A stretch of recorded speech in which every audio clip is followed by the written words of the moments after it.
Hi everybody, it's a Saturday night, it's 9 o'clock and it's that time once again. Welcome to everybody. Just let's see who's in the stream so far tonight. Hi to you all, by the way. Hi to Saffron. Hello from Chicago, Peter. Looking forward to showtime. And I forgot to turn that sound down again, guys. Hang on. Hi to you all, by the way. Hi to Saffron. I do this every flipping week. There you go. If I had a brain, it'd be dangerous. Okay, hi to Damien Simmons again. You're not going to be with us too long, are you, Damien? Because you had your today, so you're not going to be hanging around too long, I think you said earlier. Hi to Guideline 7, Oz Clark. No, I don't eat pork pies, not even when I'm not on the stream. That's an Ed Sweeney trademark, actually. Paul Hoskins, hello. Right, Paul, yes, I'd forgotten all about that. If anybody's just joined us now, the clocks, if you're in the UK, apparently the clocks go forward 1 hour, so you'll get 1 hour less sleep tonight. But it doesn't really matter being Sunday morning, does it? But thanks for letting us know about that. I'd totally forgotten about it, but it'll give us longer evenings, won't it? Who else we've got? Matthew Alcorn, hi to you. 12 minutes, yeah. Shina Runner, hi, yeah, quite a few from you. LRT, hi from Australia. Yeah, another one, Hung Pham, is it? Also telling me the clocks are going forward. Nick Franco, California man, checking in. Hi, Nick. What else we got? Kumar One, hi. Wave there. David Boy, good morning from the Gold Coast, Australia. Hi, David.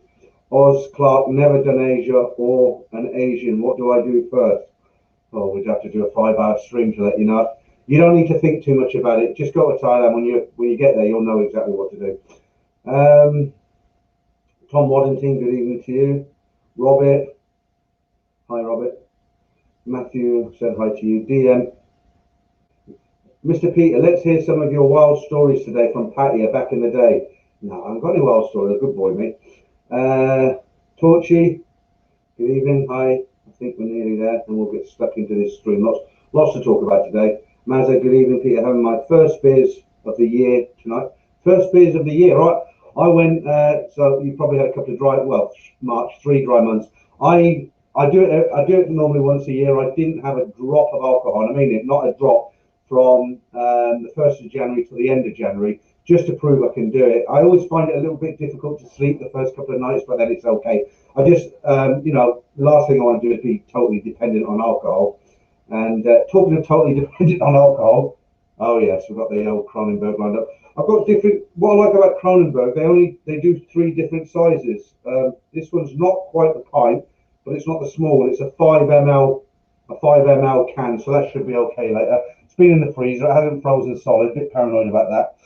Hi to Popcorn, I seen you in one of the streams in the week. Which one was it? Could have been Ed. I don't watch too many these days, but I did see you in one of the streams. Nice to see you again, in my stream. Daniel Mills, hi. Seamus Doherty, voice is a bit fuzzy. All right, hang on, let me try moving this up a bit. Okay, let me know how I get on with that. I'll just check these connections are all in properly. Normally the sound is okay, isn't it? I'll tell you what I have done. I've changed my internet connection. I was using a really powerful USB stick, and I was getting about 30, a download from about 30. I'm actually going through the electricity cables now, because although this is slightly slower way to do it, I only get about 18 meg. It's a bit slower, but it's more stable, because I found with the wireless, it's been going up and down. How's the sound for anybody else? Is it coming through fuzzy, or is it coming through okay? A couple of you could let me know, then I'll know to change it back if it's not good. All right, Damien Simmons, just carry on, Peter. TikTok, check it tomorrow. Carry on, Pete. It's all good. Greg, it's fine. Don't worry about it. Yeah, okay, let's carry on with the stream, because I'm getting a bit sweaty now. We worry that it wasn't working. Okay, exchange rates. So pound's gone up very, very slightly. This is to the baht. So UK pound is today 42 baht 86 satang. That's slightly up. US dollar today is 31 baht 08 satang. The Canadian dollar is 24 baht 56 satang. The Australian dollar is 23 baht 72 satang, and the euro is 36.75. So actually, only the UK, the pound, and the euro has gone up. The other 3 have gone down very, very slightly, but only on the satang. Okay, so let's see what everybody's saying now. Super Spurs, good evening. Right, Mazza says, Tip for everyone, listen through headphones, it sounds better. I don't know if everybody's got headphones, have they? You're thinking along the same lines, Matthew. Crack open a 1664, put you in a good mood. It's a bit early. I like to wait until about 10 because the first one I done, I was getting a bit pissed on the. By about 10, I don't want to do that. Right, Matthew Alkins, I'm on headphones. Must be quite good then. Okay, so guys, yeah, last thing on this microphone. If you've got a set of headphones in front of your PC, put them on because apparently the sound is much better. And after this stream, I'll investigate it. And hopefully, well, we've had 6 streams. I've had 6 streams. This is the first time I've had technical issues. So as long as you can actually hear me, we'll just crack on because I don't want to talk about this flipping mic all night. Who else? Keith Morris just joined us. Hi, Keith. DJ Squeezy, move your mic around. We're not going to end this subject, are we? Yeah, it's moved. So I've done everything. I've done all the checks. It's all plugged in, everything. Right, sound is normal on headphones. Damien Simmons, you're swearing like I'm after the cheese, sweet and sour sniffles. Yeah, you just had your, I don't want to say the word. YouTube wrote to me and said that they don't want to hear any words related to the slamdemic. So when I'm reading stories later, you'll have to kind of, you know, guess what I'm talking about, read between the lines. So what were we talking about? We were talking about that story, weren't we? Yeah, there was 3 stories, and the first one was a bit brutal, wasn't it? But he's apparently seen somebody else now.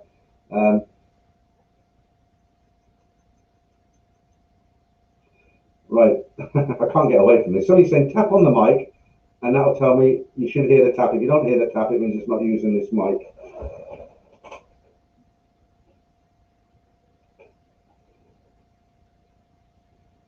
I haven't got another one. And this is a good one as well. This is a cheap eBay one. All right, let's talk about something. Okay, I'm going to talk a little bit about a guy called Ralph, who I know. He's an American guy. He's I did kind of ask him. He's just recently got back to Thailand, and he's quite financially stable. He's got kind of, from what I didn't want to ask him outright because it's personal, obviously, but he's gone to all the trouble of. He just had to get back. He wanted to get back. He's single, but he's just fed up in the States. He's fairly, I wouldn't say wealthy, but he's fairly well off. And he just made a conscious decision that he wanted to go back. He's on quarantine at the moment. And he just sent me a few bits because I asked him what was it like, what's it genuinely like? Because we watch all these videos, you know, where guys are sitting in a hotel room and they're saying, look, you know, I can walk out for an hour and everything. But Ralph has actually just got, he's in patio, he's got somebody there to keep him warm. He sent me a few pictures, very nice. Let me just read this out from Ralph, because like I say, he's just arrived. I told him to be brief because I didn't want to read a very long thing out here, a big story, because I didn't want to, you know, bore you with it. But he's given me a few details of what. So this is what's happened to him. He's now back there. So he said, here are pointers that may help your subscribers. Once you get your visa back from the Royal Thai Embassy, it's a sticker on the passport now, not a stamp, blah, blah. Yeah, you have to apply for your certificate of entry, COE, on the Royal Thai Embassy website, 3 days to get mine emailed back. You will need a negative RT-PCR test posted within 72 hours of your first flight. Make sure you tell them it's for a fit to fly and it's time sensitive. They will email you the results. I recommend using Dr. Diana for the fit to fly. She is available on WhatsApp, but I found it a challenge to get a hold of her easily. I stumbled across this link to her and it was a game changer. I mean, if anybody wants that link, let me know tomorrow or Monday and I'll text it to you, email it to you.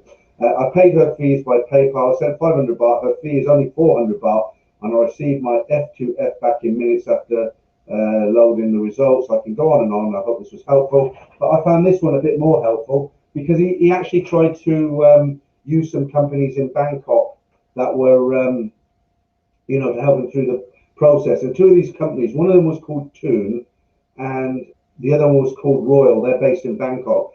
And I'll just read you what he says, because it's quite interesting. He said they have a service that applies for the visa for wherever you are in the world you may be coming from. Royal was a joke. They screwed me badly. I got the feeling as if they were learning as they went. They were the ones that are initially applied for me through the embassy. I purchased my ASQ quarantine, I should have nearly said the word then, didn't I? Hotel and Movid insurance through Royal. Some of the other documentation they needed was both the itinerary to and from Thailand. My ticket is, okay, it's quite long, but let me just try and pull out a few bits. He's saying something about a fake return ticket. I don't really want to read out. Right, the paperwork for that is a pain. The lease has to, so she's talking about the apartment. They want to see a lease agreement. The lease has to be stamped and signed and paid for upfront. Here is where things get difficult. My original application was an STV visa, which is good for 90 days, with the option to extend 2 times, so 9 months. I have already purchased and paid for a condo that would cover me for this time, but here's the problem with that. I could not find background service that would meet the Thai embassy's requirement for a background check. Getting a background check online is completely unacceptable. The background check has to come from state or federal agency. It has to have a stamp and sign. I was not able to get that because of, what's going on at the moment, and me not being able to get it appointment. So he's just, look, I won't read the whole thing because it's not a live stream then, is it? It's just another story time. But that's from Ralph. He's, like I say, he's just arrived in Bangkok. He's still in his room with a young lady. I've seen the photograph. So thanks for sharing it anyway, Ralph. He said he was going to try and stay up to watch this. It must be about 4 o'clock in Thailand now, but he didn't really need to stay up because it'll be on the stream tomorrow. Okay, let's see what you guys are saying now. Right, Scott G, what's the best exchange rate you have ever got? Oh, God. Do you know what? It was good. It was, if I remember rightly, it was around 80 baht to the pound. It could have been 79 something, a few satang, but it was great. You change £100, you got nearly 8,000 baht. But not only that, the prices were really good. You know, it's not like now, and I don't just mean because of inflation. It was a lot cheaper. I don't think those days will ever come back, to be fair. Okay, who else we got on the screen? Good, David, good morning. 8:15 near Melbourne, Australia. I'm not gonna read out any more messages about this, Mike. I presume you can. I don't muffled and echo. You can hear me. You can make out what I'm saying, right? Matthew, you're getting your slab tomorrow. Aussie dollar up by 4.7, but only good thing about Mona, better cash up now.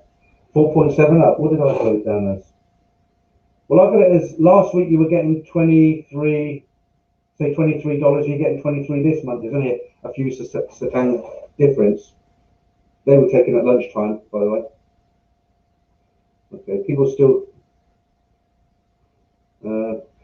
People still talking about the mic. I'm not going to do anything more on it, guys. If you got headphones, stick them on. If you can't hear it and it's not, if it's really bad, then sorry, I can't do a lot about it at the moment. And you can't hear the tap. Try using a hammer. All right. Right. Why can't we talk about the Max jab, Damien Simmons? Well, we can talk about it, but YouTube don't like to. They don't like us coming out with all these terms.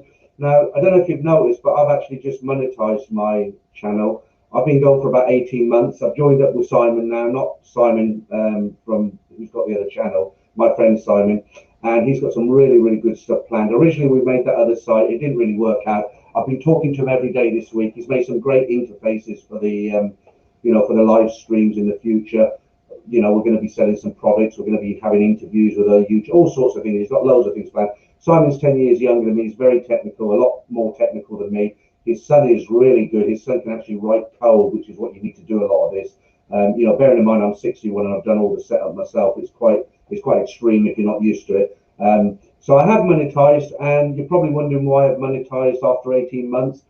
I just, in the early days when I first made the channel, it was just a hobby. It's still a hobby, but I thought, I'll maybe I was in Thailand at the time, as I keep saying. I thought, 20-minute video, a little bit of editing, upload it, and I probably wouldn't do nothing for a week, 2 weeks. Not a big deal, but it really has become like almost like a part-time job now. I mean, the story that I've committed to doing on a Saturday night, because I want to be committed to doing it, that takes the best part of an entire day, because I have to write it, rewrite it, and I've said this many times, and other things. And I just thought, why not? Everybody else does it. I mean, originally I tried to rely on, I thought, Patreon and donations, but I don't want to be an e-beggar.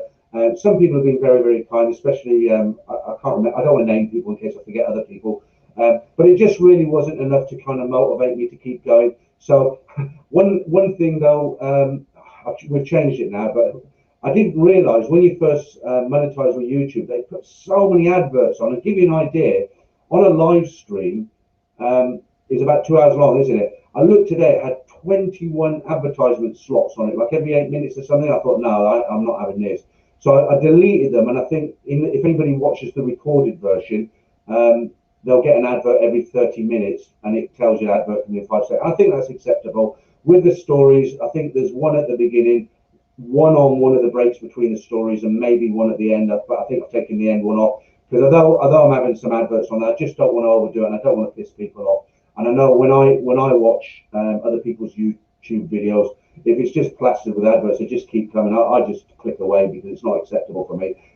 So I hope you understand why I've placed adverts on the channel now. Like I say, it's been 8 months, and I actually looked today. You know, like Ed said on Wednesday, you don't make a lot of money on YouTube, but it's something, is it? And it kind of motivates you to carry on. All right. Right. D-Rock 1997. Just silver tape your speakers onto you. All right. He's not talking to me. He's talking to somebody else there.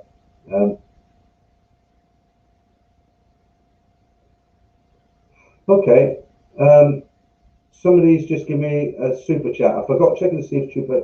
Yeah, somebody's right. Thank you very much, Chris Falk. I was wondering if that would come through. I've set up super chat because some people did. There's a guy who'll come in later. I forget his name, but he said to me, "Why did you set up super chat?"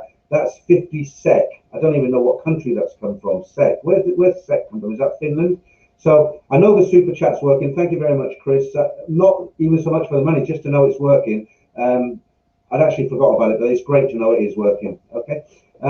Arnie, too many adverts will ruin your channel. Yeah, absolutely, Arnie. And like I said, one of the stories, like the 3 stories, they're normally anywhere between 20 minutes and 30 minutes. I don't want them to be too long because it'll put people off. I don't want them to be too short because some people listen to them when they're working out in the gym on a Saturday morning or walking their dog and stuff like that. But I think 1 or 2 adverts, one in the beginning, one at the end, maybe one in the middle. I think that's acceptable over 30 minutes. But like I said, the live stream had something like 22. Can you imagine watching a live stream that's recording every sort of 5 minutes or so? You get an advert. I mean, you wouldn't be in there very long, would you? Jake. Okay, it's Corona. What a coincidence. 50 seconds Corona. There you go. I've got the same there. I've only got 2, not 50. High five, fiver. Okay, that'll pay for the Coronas this evening. Fiver. Thank you again. Hey Peter, what's up, mate? How are you doing? I'm doing fine. A few problems with the mic earlier, but hopefully everybody can hear me now. Is it Netizen? Hi Peter. I wonder if there's anything you can do with the sound. It really is bad and can put off viewers. Is really not tonight. I've done everything I can tonight, and I've checked the settings. I've unplugged it and replugged it, and really I want to get away from this story about the mic now. People have said if you put headphones on, it's actually better. If I just to test if it is coming from the camera, if I go forward and do that, does that get any louder? Then I'll know for sure. It does say that it's picking up the jack mic.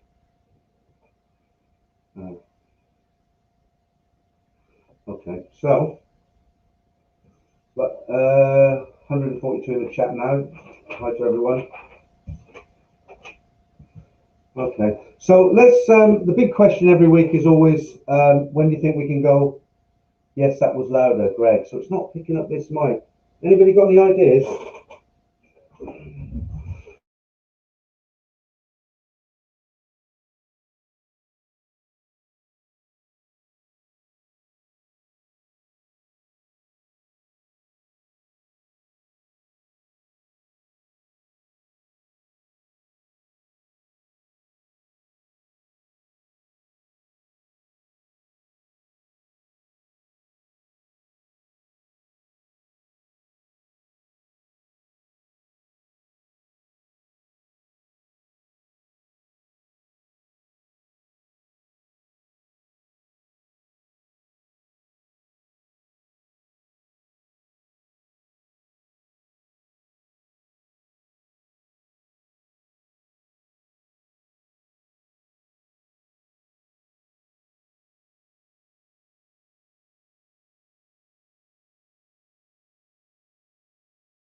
wonder if that's it. Right, try that, guys. That might be it. That might be it. How's that? Right, keep smiling. No sound, mate. But I've just adjusted something, so that should have sorted it out. Okay, I got a thumbs up from Tom. Hopefully the rest of you, and then we can move on. You're back. Back as normal, Arnie. Right. Let me just check this setting to make sure if it happens next week, I know what to do.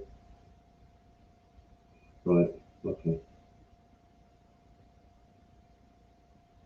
Right.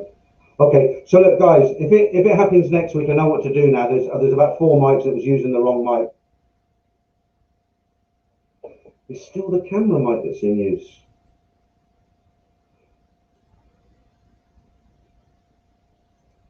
Okay. Right, that's a webcam. Jack mic, Real Tech Audio.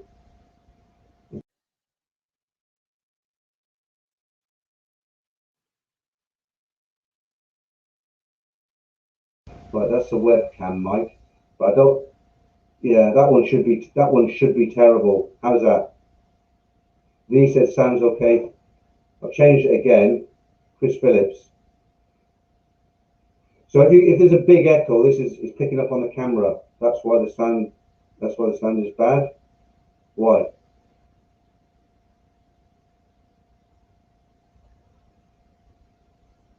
Okay, I'm gonna have to move on.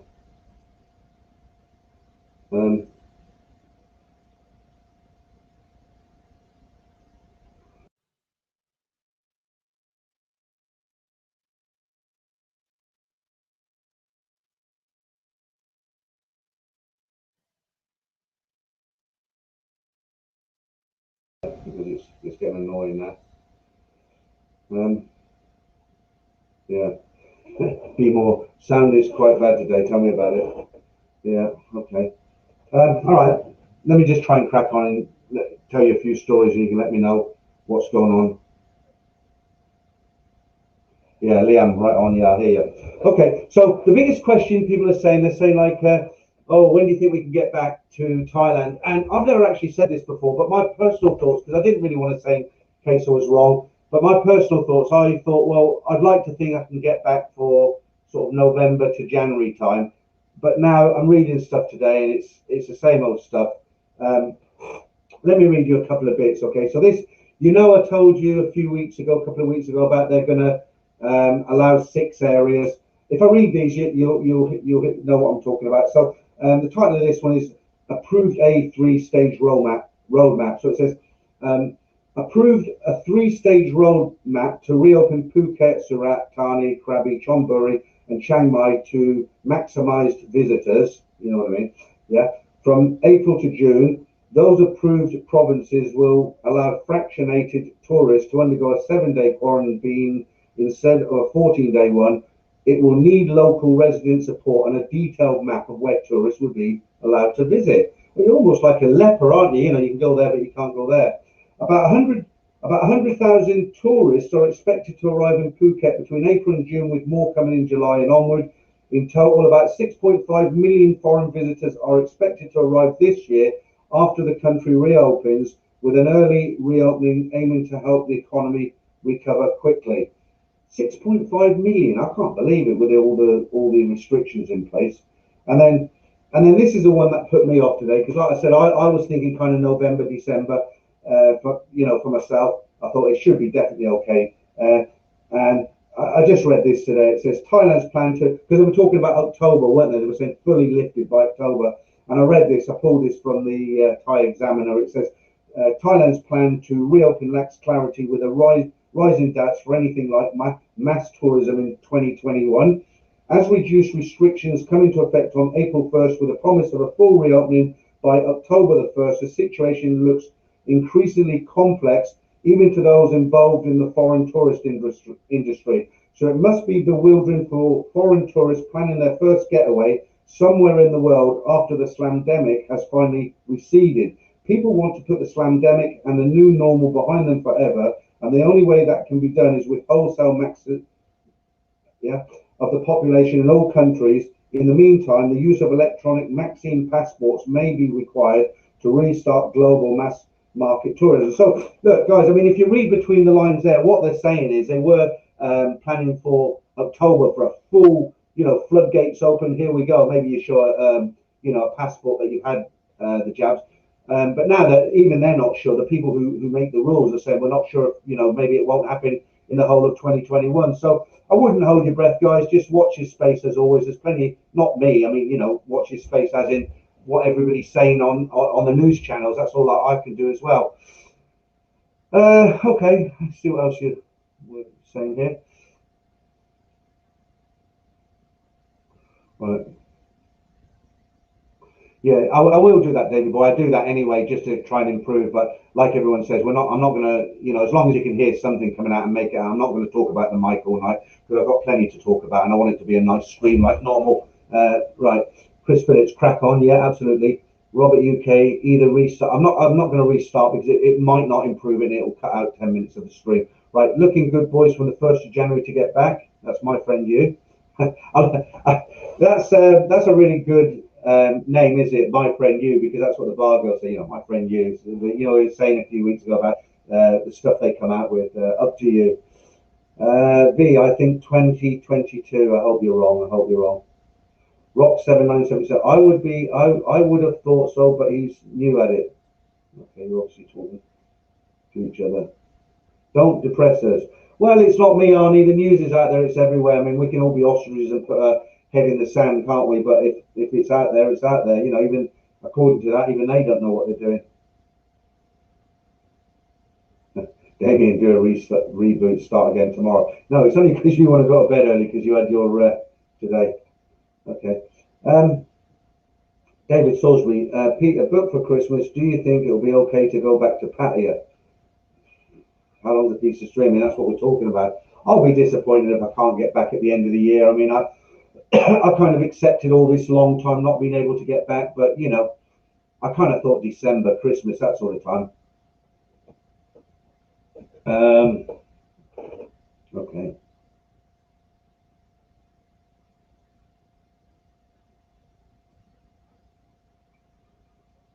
Right, PB 1958. The Phuket idea is not feasible. The island was too expensive years ago. It will even be worse now.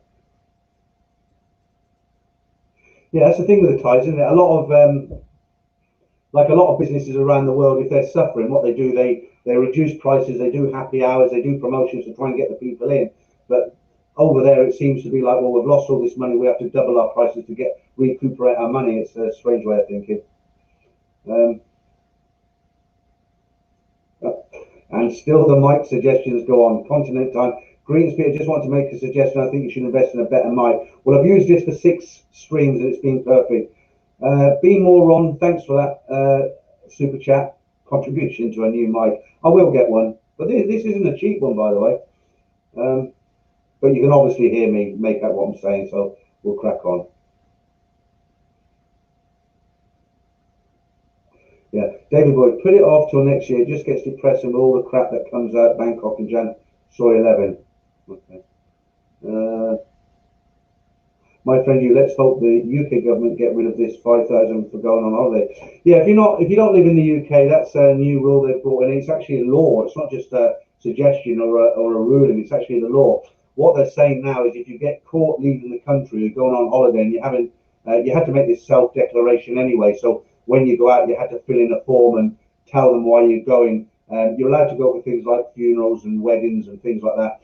But if you're just going on a kind of vacation to Spain or something to sit in the sun, now if you get caught, even if you do it via another country, it's a £5,000 fine. I think it's about $6,000 US.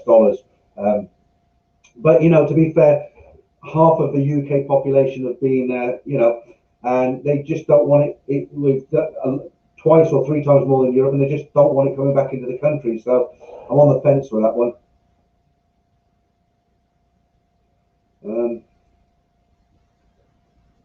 Okay, some people saying January, some people saying December. Be more on. I'll be in Pattaya next week. I feel like I'm waiting for Santa Claus to come. Okay. Sean Lane, I had my first one today. Second one booked for mid-June, so hopefully you can go to Phuket. Yeah, if you had your first one, I don't know which one you had, but when I had mine, I felt really fatigued the next day. It was okay after that. Yes, Alan, I know that's what the first sort of 45 minutes of the stream have been about the mic. I know. Thank you.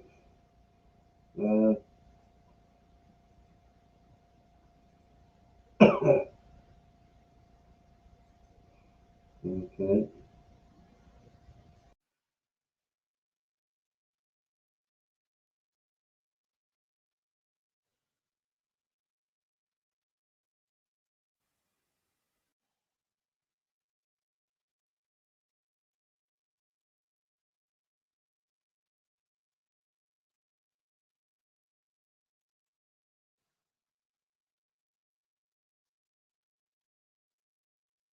Probably a lot of people left with this flipping mic problem. Right, somebody says no sound. Right, let's read you something really interesting that I printed out today. Okay, here's one. Pattaya is rounding up homeless people. Officials say most of the beggars are foreign migrants. When they say foreign migrants, they're not talking about guys from America or Australia. They're talking about people from Myanmar, Cambodia, and that sort of thing, and kind of sneak over the border, you know. Right, officials say most of the beggars are foreign migrants, with many overstaying their visas or not having legal permission to stay in Thailand. The roundup comes after multiple complaints from business operators, local tourists and residents on Pattaya Walking Street and Beach Road. They launched formal complaints to Pattaya city authorities, saying they have seen a dramatic increase in beggars, with many having small children. Well, they will do, won't they? Because they can't get any jobs, they can't work.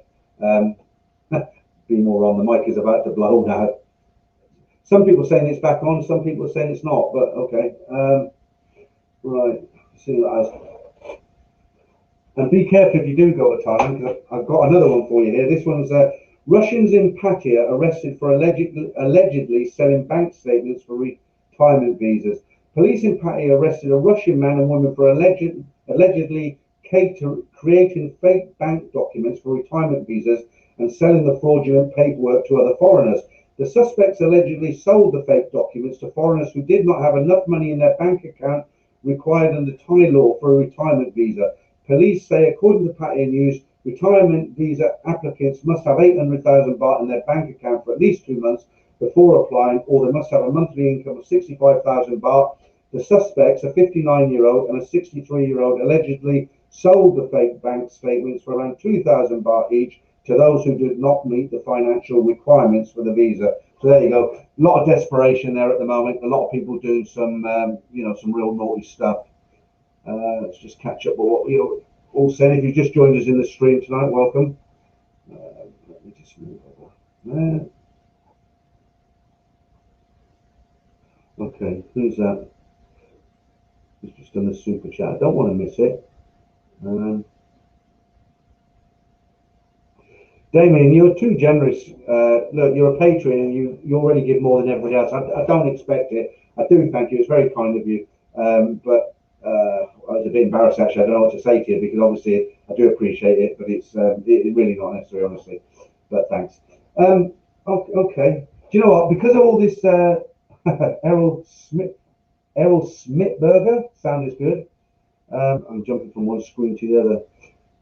Do you think the requirement for a Thai, this is Scott G, do you think the requirement for a Thai retirement visa is reasonable? Okay, so let me give you some tips, because when I always say I don't want to talk about the agents. I don't know if you're aware of this. There are agents in Thailand, and whenever I talk about these agents, people leave in the comments all their fake visas, people got caught and all this. So what it is, as you know, if you're going there, Damien, you haven't, is that another one? No, it's not. Thank you. So look, I don't want to get off the subject again. Right. So if you go to Thailand you're supposed to have this 800,000 in the bank, or an income of 65,000 a month. But there is another way around it. There are agents. If you go to the immigration by yourself, and you queue up for hours, you've got all the documents in Thai. So it's a nightmare. The immigration opens at 8:30, but there's already a few hundred people there. They start queuing the ticket from 6. But these agents, I can't give you any names or recommendations, but you'll normally find them in travel agents in touristy areas. So definitely Pattaya, around Sukhumvit. You just got to ask. You go there and ask. But what they do for around sort of 30. For around 35 to 38,000, something like that. They'll get you the non-immigrant O visa. They'll get you the retirement visa. They'll put the money in the bank for you temporarily. You'll get your visa, and anybody who tells you they're fake visas or it's a scam and all this, it's not true. It might be illegal, but I know guys who are there now who have got totally legitimate visas and they haven't put 800,000 in the bank. So I'll probably get arrested next time I go through Bangkok airport now for telling you that. But you know, that's my answer to that one. Levels of madness. Big ballers may need only apply. Okay, you obviously haven't levels of madness. Thailand does not want any deadbeats. Well, who does? Right, Pete, have you ever been to the Black Swan in Sukhumvit? Awesome food. Yeah, I think I did go there quite a number of years ago. That's the thing about a lot of the. I've always said when I go to Thailand, I don't go to Thailand to sit in an Irish themed bar or a, an English pub, but occasionally I have sort of people have said, look, meet me there, and I've gone there and had dinner. And the thing about those kind of places, generally, they're really, if you're eating Western food, they're very, very good because they've got to get it just right to attract people. What's the point of having an English pub or an Irish pub and you go and have a traditional Irish dish and it doesn't taste nothing like it should do? You're not going to go back, are you? So I find generally, and it's the same in Pattaya. Somebody told me the Pigeon Whistle in Soy 7 is closed now. That used to be very, very good. We used to go there about 4 o'clock for an early dinner and then kick back in the hotel for a few hours. But always a big meal. But I've been told that's gone. Then there's another one in Soy 6. What's that one called? Is it the Old Vic in Soy 6? But I'm not going to mention his name because it won't be fair. But another YouTuber said he'd actually gone in there for a meal after a massage and he said it was absolutely crap. That's his words, not mine. I've not been in there. So if I ever do go in now, I'll come back and let you know what I thought of my meal. Damien Simmons, you're welcome. I'm off to bed. Thanks for your hard efforts, tips, Peter. Always good. Okay, Damien, thanks a lot. And yeah, have a good night. I know you had your today, so it's really hard not to say them words, isn't it? Yeah, I just back on that one because I actually forgot what I was going to tell you there. The YouTube wrote to me, and if you use any of them words, they won't monetize the video you're using on the stream. So that's why most YouTubers who are monetized don't want to use the words. You have to use code words now. And it's not people looking at the videos. They've got software that goes through it and picks up these words. Right, Arnie, the spit and sawdust type bars are the best. Is that for food or just for a general environment? Levels of madness. Yes, good. That we are 108. Oh, you've gone where? 100. I think it's 138 handsome men. Was it? Okay. OTC, my friend, you really just 1,000 US dollars. I was planning on taking $6,000 US dollars for 3 months when I go. It depends what you're going to do when you get it depends on what you're going to do. I would say $6,000 for 3 months is okay. It's in the higher bracket. That way you can afford to go out to the bars and have a bit of company, if you know what I mean. You can do it a lot cheaper, but it's not going to be as much fun. PB 950, it's now called the Pigeon Whistle. Why is that the Pigeon Whistle? Pigeon Whistle is actually Cockney rhyming slang. If you're not English, Cockney rhyming slang is what they used to use in the old days. The criminals used to use it to talk to each other so that the police couldn't understand what they were talking about. Pigeon Whistle was Cockney rhyming slang. I can't remember what it stands for now, what it rhymed with now. Pigeon Whistle, I can't remember. I know boat racer's face, plates of meat is feet. If anybody knows what it means, Pigeon Whistle, I did know what it means, it's gone now. Let us know and I'll tell everyone. How many people complain, this is Joe Blogs, how many people complain about how weak their own immigration system is and in the next breath whinge about Thailand's being so strong? Yeah, hi Alexandra. And Tom Waddington, have you been to the Roses, Soy 7? Possibly. Yeah, just that thing on the immigration there. I made a video about a year ago, and it's right. I think whether you agree with it or you don't agree with it, Thailand is doing a pretty good job at looking after their people. As I mentioned before, you go to London, there's whole districts of apartment buildings in the upper ends that have been sold to the Chinese, the Russians as investments. The councils aren't collecting any taxes on them because there's nobody in them. There's a housing shortage in the UK, and nearly big swathes of London are sitting empty because they're investment properties. So the Thais won't allow foreigners to do that, which is quite good, and they're protecting their borders. So I wouldn't criticise them myself because I know it's a lot worse in so-called civilized countries, as they say. So that's a good point there. Right, what else we've got this stream there? Just checking a few more. Right, Super Spurs, absolutely, you said it. I didn't want to come straight out with it. Hi Fitzy, thank you very much for that super stream. Here's a Cronenberg on me, Peter. I've got a story or two that I should send you. We'll have to write and share. Thanks for the channel, mate. Always enjoyed. Yeah, that's perfect. I'm going to say something about the stories in a minute. If you've just joined us, you've probably noticed that I've got a super chat on now. I've monetized and I've sold out to the dollar, as it were. So any contributions, they go to next week's Cronenberg. So thanks for that, Fizzy. Okay. Now I forgot what we were talking about. What were we talking about? Pigeon Whistle Thistle. Is it? I don't know if it is thistle. Does anybody know what the Cockney rhyme of slang means? Pigeon whistle. What did it mean? It rhymes with thistle, but that wasn't what it meant. Because I used to know what it meant, but being old now, I'm getting older, I've forgotten. Copwatch UK. Yeah, a lot of tonight. All right, it's a private conversation going on there. Nick Rogerson. What's the meaning of the phrase pig and whistle, a popular name for British wig? Pig and whistle. I got a feeling it's got something to do with a suit. No, that's whistle and flute. Whistle and flute is a suit. Pig and whistle. Yeah, it's totally gone. V says quick food. That's in the one you just mentioned there. Okay. Right. Okay, I think I'll crack open a Cronenberg. I'm a little bit early, but I want to talk a little bit about some of these YouTubers. Super bristle. It does rhyme with bristle, but that's not what it originally meant. It had a meaning like a suit or. You know what? Let's have a quick search.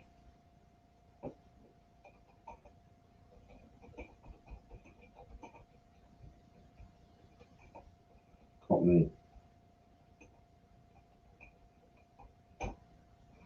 What? Okay.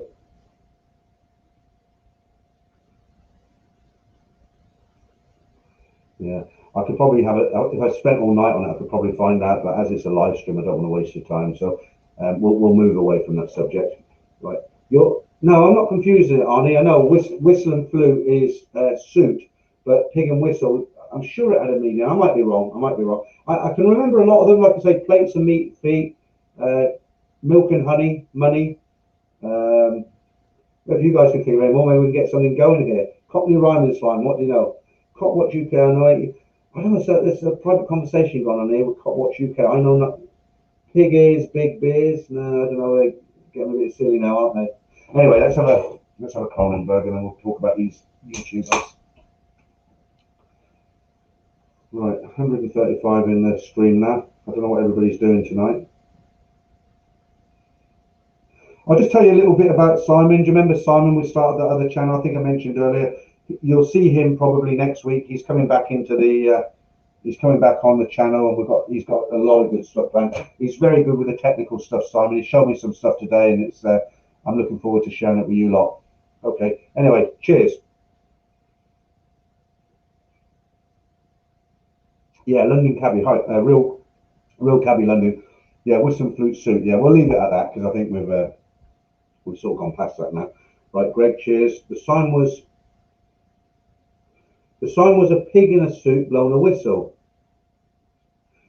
Okay, we'll end it there, but it must be yeah, I remember the picture of the pig, and I do remember the pig blowing the whistle.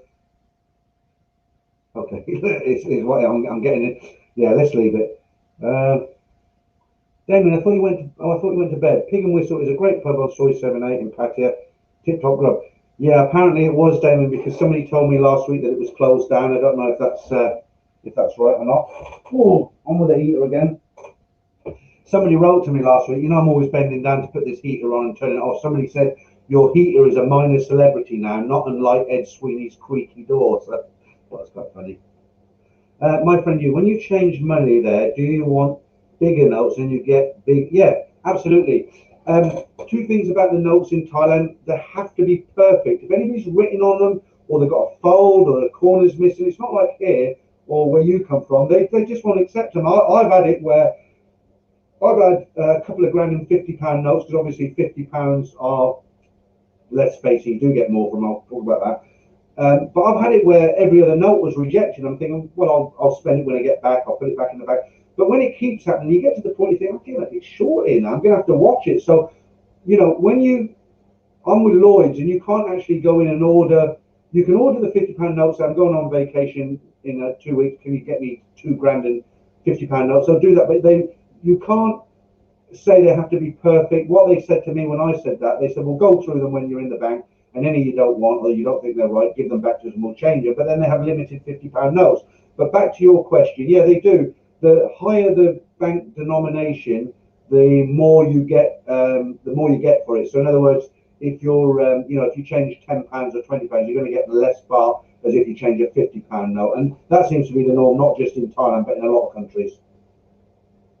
Okay, so Super Spur says, yeah, Pigeon Whistle, great roast, unfortunately closed over a year ago. We used to go there for the all-day breakfast. I mean, for us, Patty, our breakfast was like, if we didn't have dinner, we'd have breakfast at sort of 2 and 3 in the afternoon. But it'd last you all night. It was huge. Really good.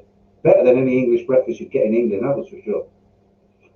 So there's a bit of a confusion here, because some people, Andy's saying Big and Whistle now, and some people are saying it's closed. So I suppose the only way to find out is for me to go there and have a look. Right, Deborah Barton. Oh, nice to have I presume you're a female, not welcome. And it's nice to have a lady in the chat. We don't get that many. We get Francesca in sometimes when the kids wake up. She's in Bangkok. But anyway, Deborah, what do you say? Should do update costs for apartment per month and for new costs, because of I've seen the cost has gone way down. I'm coming in November for 6 months. Go and split my time. Well, I can't actually do a video on apartment costs at the moment because I'm not in Thailand, Deborah.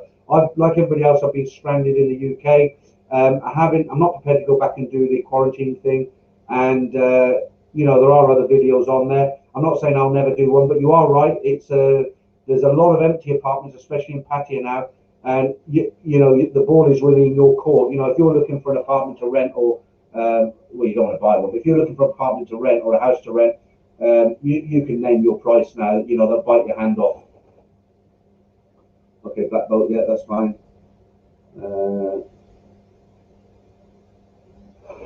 Loves music. Thanks for that. Appreciate that.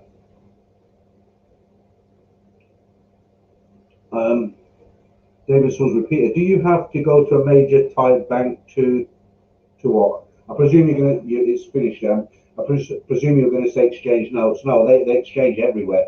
You just got to find a better rates. My friend, I take £100 notes for changing. Well, that'll be a difficult one because they haven't got any £100 notes in the UK unless they're Monopoly notes.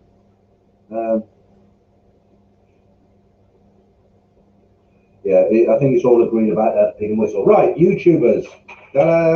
Okay, what I thought I'd do this week, occasionally I mention, off the old here, occasionally I mention the odd YouTuber and people are like, I never mention, there are YouTubers I don't like, not because there's anything wrong with their channels, I just don't take to them. When you watch a YouTuber's channel, you have to kind of get on, you have to kind of like the person, don't you? If you don't like them, then obviously you're not going to come back and watch them. So if I don't like a particular YouTuber, I just don't mention them. I wouldn't slate them, as it were.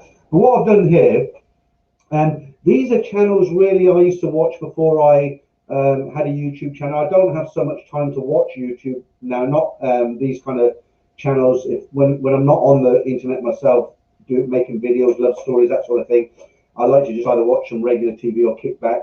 And these 10, the reason I picked these 10 is because one, I used to watch most of them, and the other thing is they're not the top channels in Thailand. So I mean, there's people, you know who they are, guys. There's guys with like nearly 300,000 subscribers. There's another guy's got, he's got sort of 15,000 subscribers in a week or something. But bar one, every one of these YouTubers have less than 50,000 subscribers, and some way less than that. And I thought what I'd do just for fun, I thought I'll go through these, put their names up, and you can have a look at them maybe tomorrow, or you might already know them, and I'll just tell you why I used to watch them and why I thought they were quite good. So this week, I'm going to give a really big shout out to Buzz and Pattaya. Why? Well, it is a great channel. The reason I'm giving him another shout out is because he gave me a fabulous shout out in the week. I'd mentioned last week, he came back. Not all YouTubers do that. some of them they just they just ignore you, or they don't give you a shout out back. And Buzzin Patia, he was very polite. He said some kind words about my channel, and I'm not just giving him a shout out because he's giving me a shout out. I do watch his videos. I do like his channel because he is kind of real. I know that sounds a bit corny, but I just don't like these YouTubers who try to, be something they're not. And I watched one of his videos this week. It was he went down to Walking Street in the daytime. It was an ad hoc video. It wasn't planned.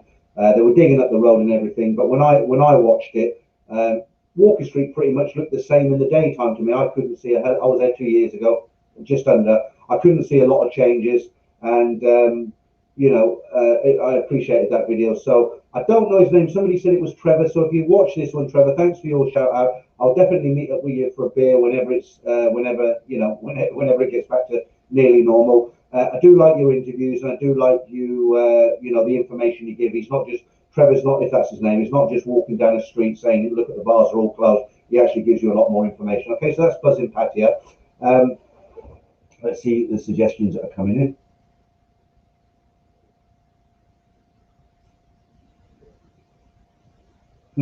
Liza Mazin and Buzzin Patia has a good microphone. All right, it's only this week. Calm down now. Right, the second guy I want to talk about, you might not have heard about. Let me just put his name on screen. He's a YouTuber. He goes by the name of Bangkok Diaries Thailand. His name's Dave. I've spoken to him a few times by email and messenger. Nice guy. He lives in the Sukhumvit area. He does quite a few videos indoors now, but he also does a lot where he's out on the street talking to Thais, interviewing female Thai ladies and things like that. When I first met him, he had 260 subscribers. I'd actually met him. I gave him a shout out that week, and he jumped up to 560 subscribers. He's now just under 7,000 subscribers, so he's increasing his viewers. So obviously he's doing something right. He does these marathon long live streams. The last one was 3.5 hours. Well, I haven't managed to keep it going for that long, but he does. But I'll give Dave a shout out. Hopefully, when I get back to Bangkok, I'll look him up. And so if you haven't had a look at Dave's channel, go and have a look at him. That's Bangkok Diaries Thailand, not to be confused with one with a similar name. Let's just see what you're saying in the comments now. Buzzin Patia is good, but no live stream. He does a live stream. He's just started doing one. I think he calls it Coffee Chat. I watched one.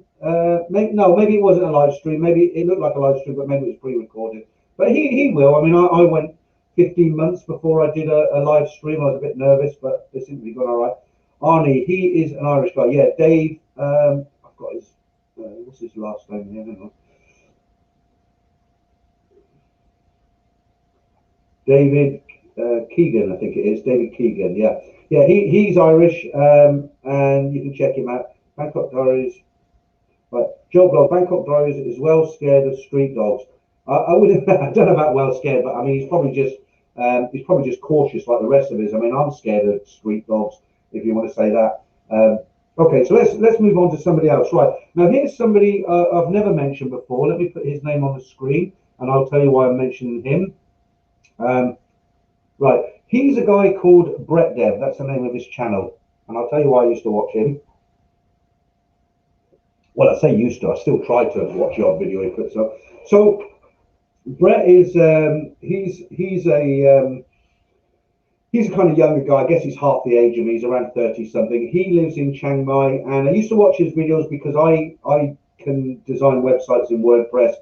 I'm quite good with graphic programs, and I did do some work for website building. I did get some legitimate paid work for website building. I didn't really chase it too much because I didn't like all the moaning emails, can you change this, or can we do that, or can we put that back? It became a real sort of it just wasn't for me. But Brett's not a bad channel. He talks about quite a lot of technical things, what you need to do. A lot of digital nomads in Chiang Mai or the were, and he gives them advice on really what skills they need to know about before they come up to Chiang Mai. People ask him questions, and he'll say, if that's what you do, then yeah, come over here. You need this budget, whatever.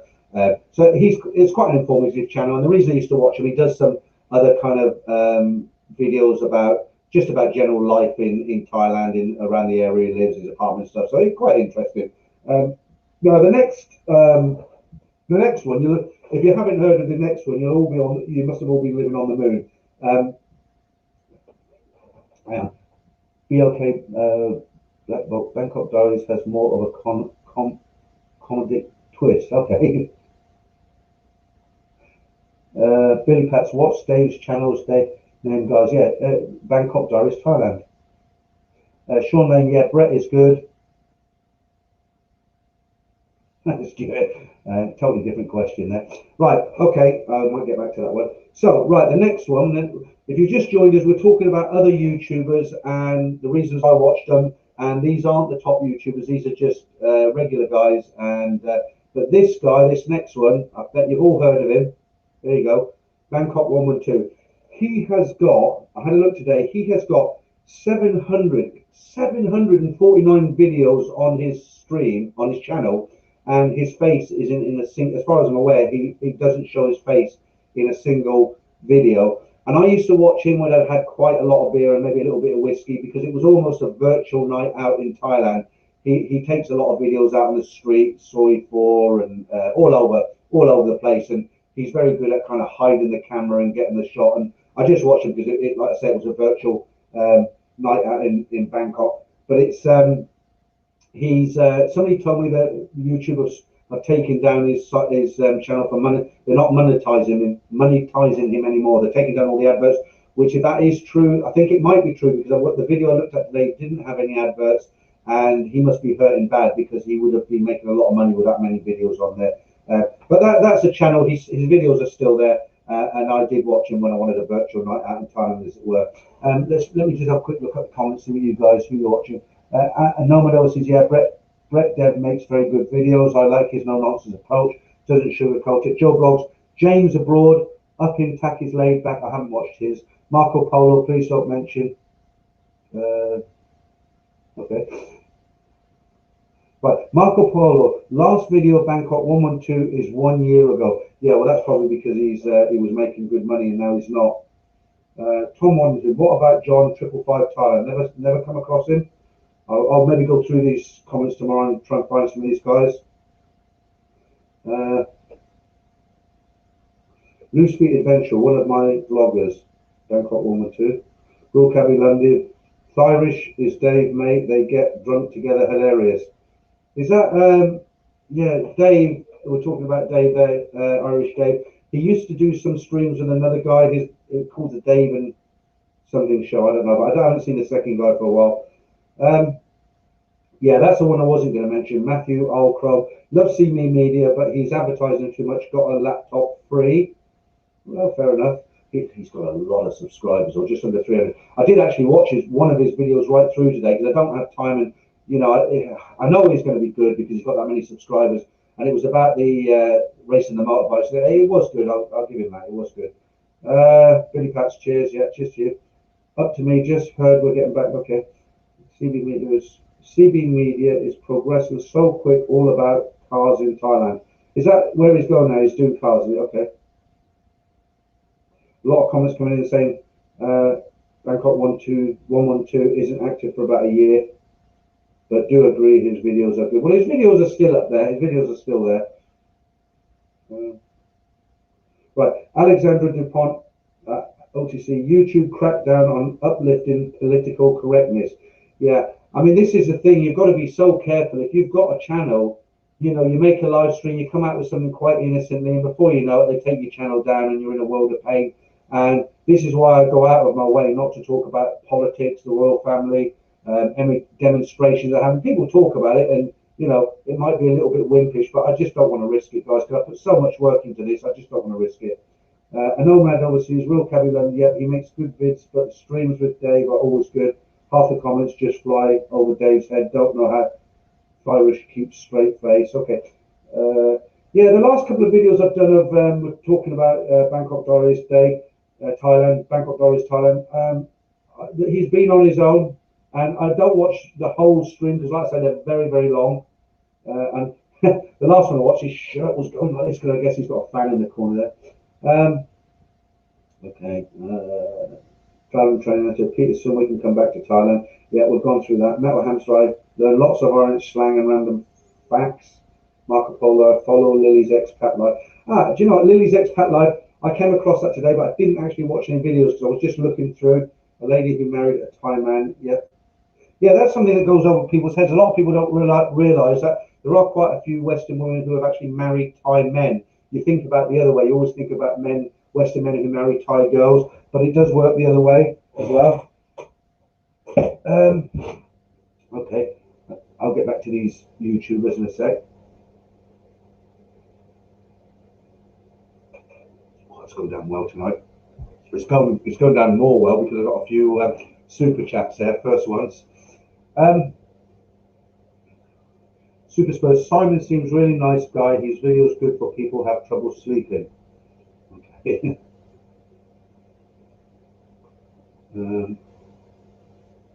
Right. Right. Stephen Singapore. Retire working for you. Chris and CD Media are top live streamers in time. Yeah, I wasn't going to mention them because everybody knows them. They make good videos. They've got loads and loads of subscribers. They don't need any plugs from a guy who's got just under 18,000 subscribers. They are very good. They both live in Thailand, which is obviously an advantage. Dave, Irish Dave, he's living in the centre of Bangkok, so obviously they've got a, they've got the channels are about Thailand. So if they're living there, they've got a, they've already got a head start, haven't they? Marco Polo, another channel I follow, is news from the shoes. A Swiss married couple with 2 kids who travel around Thailand. Very fun. Okay, I'll look out for them. Joe Blogs, a walking panel, one hell of a beautiful girl on there. Right. There's another guy who does a channel, and he's got a girl who's, she's nice. Popcorn. Everything Patty does some interesting vlogs. Buzzin' Patty is the best at the moment. Yeah, I like Buzzin' Patty. He's really down to earth. I can't say anything about the other one you've just mentioned there. I haven't seen them. I did watch really briefly. Somebody said to me, have a look at a channel called La Pub, is it? La Pub. They said he's really funny. I did watch a little bit of his today. It was okay.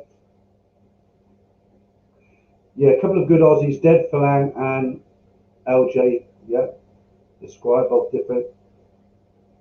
Okay, so lots of suggestions there. Right, okay, so let me carry on with this list. I'll give you some of my other ones. Right, talking of Australians, the next one is, right, where are we? Ah, there we go. I'll put this one up. Right. So if you haven't seen Johnny's, he's an Australian. He makes some quite fun videos. He did one recently where he was spinning this wheel with numbers on it. He was going around the bars in Soy 80, and the girls could spin the wheel. And top prize was 1,000 baht, and the booby prize was, I think it was a rubber. I don't want to say the word. And he's got quite a good sense of humour with the girls and stuff. So if you haven't seen him, he's based Johnny. He's based in Hua Hin, and it's quite an interesting channel. Right, the next one is the next channel I'm going to suggest. Well, that I used to watch is a bit of a surprise actually, because it's totally different. This is the only channel that's got over 100,000 subscribers, and if you have watched it or come across it, you'll think, why is he mentioning him? But I will explain it. And there's the guy's name. Now, Mark, he's really a food blogger, and I'm not really into food bloggers, as it were. But I think he's American Thai. He looks like a Thai, but speaks fluent he's brought up in America. And he doesn't just do Thailand, he does all over the world. But his channel's very, very good. What he'll do, he'll go down to some restaurant in Chinatown, he'll get the head chef out, they'll sit down and have dinner, and all he does is eat this food. And, they put away so much in the evening. But now and again, not very often, I'll watch it for half an hour because it is very relaxing. It's nice to see, Thailand's famous for all the great food. And sometimes it's just interesting to watch. It's a little bit different. I mean, you can only watch so many videos about bar girls and walking street, can't you? It gets a bit boring after a time. So he's quite good. That's a guy called Mark there. I don't want to try and pronounce his last name. Has anybody else watched him? Mark? Yeah, okay. So you have watched him training. Mark, is it Wines? I don't want to offend him. Mark Wines is a legend. Says travel training. Okay, Black Bolt. I don't know why YouTube's held your message. I'm just going to approve it. Sometimes they do, yeah. Hang on. I'll go on the screen because I can't get this show. Okay, so yeah, Black Bolt. Mark Wines is great. His mum is Thai. Okay, thanks for letting us know that. I tried watching Mark Wines, never could get into his videos. Yeah, like I said, he's not, he's not a typical Thai vlogger, but sometimes a change is as good as a rest, isn't it? And I like all sorts. Old Sparky, does anyone know what happened to the Good for Lang YouTube channel? Neil Marsden, Eyes of Thai, is it? Yeah, some of them have actually disappeared because I'm very lucky because I managed to keep the channel going with all these stories you guys sent me. And I was going to say something before I go on with the rest of these. I was going to say something about the stories. Basically, I'm number 2 now already, but I had trouble with the mic, got me all nervous. I presume you can hear me now, but let's not get into that again. There we go. Nothing like a drop of this.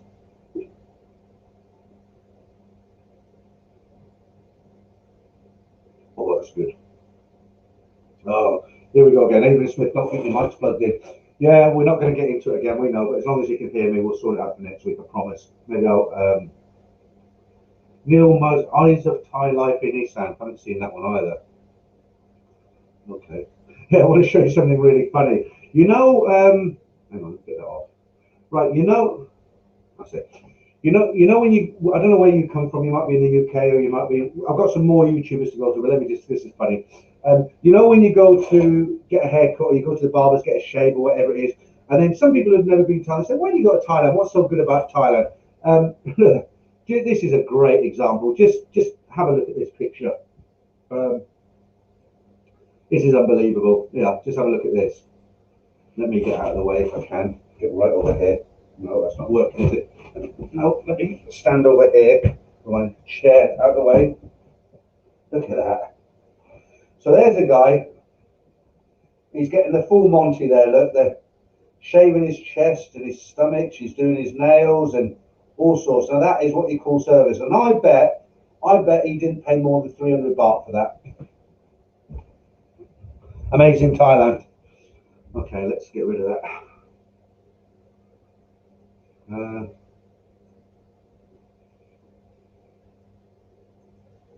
Right. Okay. What's everyone saying here? Let's have a quick look.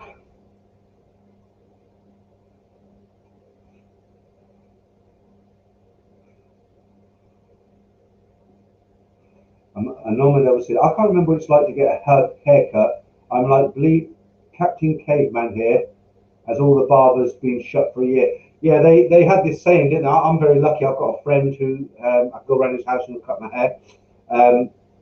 But they used to call it molded haircut, didn't they? In the last lockdown.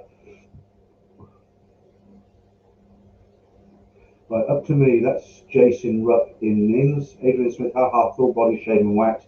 Yeah, it's amazing, that picture, wasn't it? Mazza, Blackbot, I watched Josh in La La Land one night and the Thai girls had taken his phone and done a live stream after he had fallen asleep. Not when you lot trying to contact me, is it? Okay. Scott G, imagine how much that would cost in the UK. You wouldn't get it. You wouldn't be able to get it, would you? If you did get it, yeah, it'd probably cost you. Let's have a guess. How much do you think that if you had 3 women doing what those 3 Thai girls were doing with that man with the shave and everything? I reckon you'd pay. Oh, it's just a shot in the dark. You've got to be paying what, 50 quid, 40 pounds, something like that.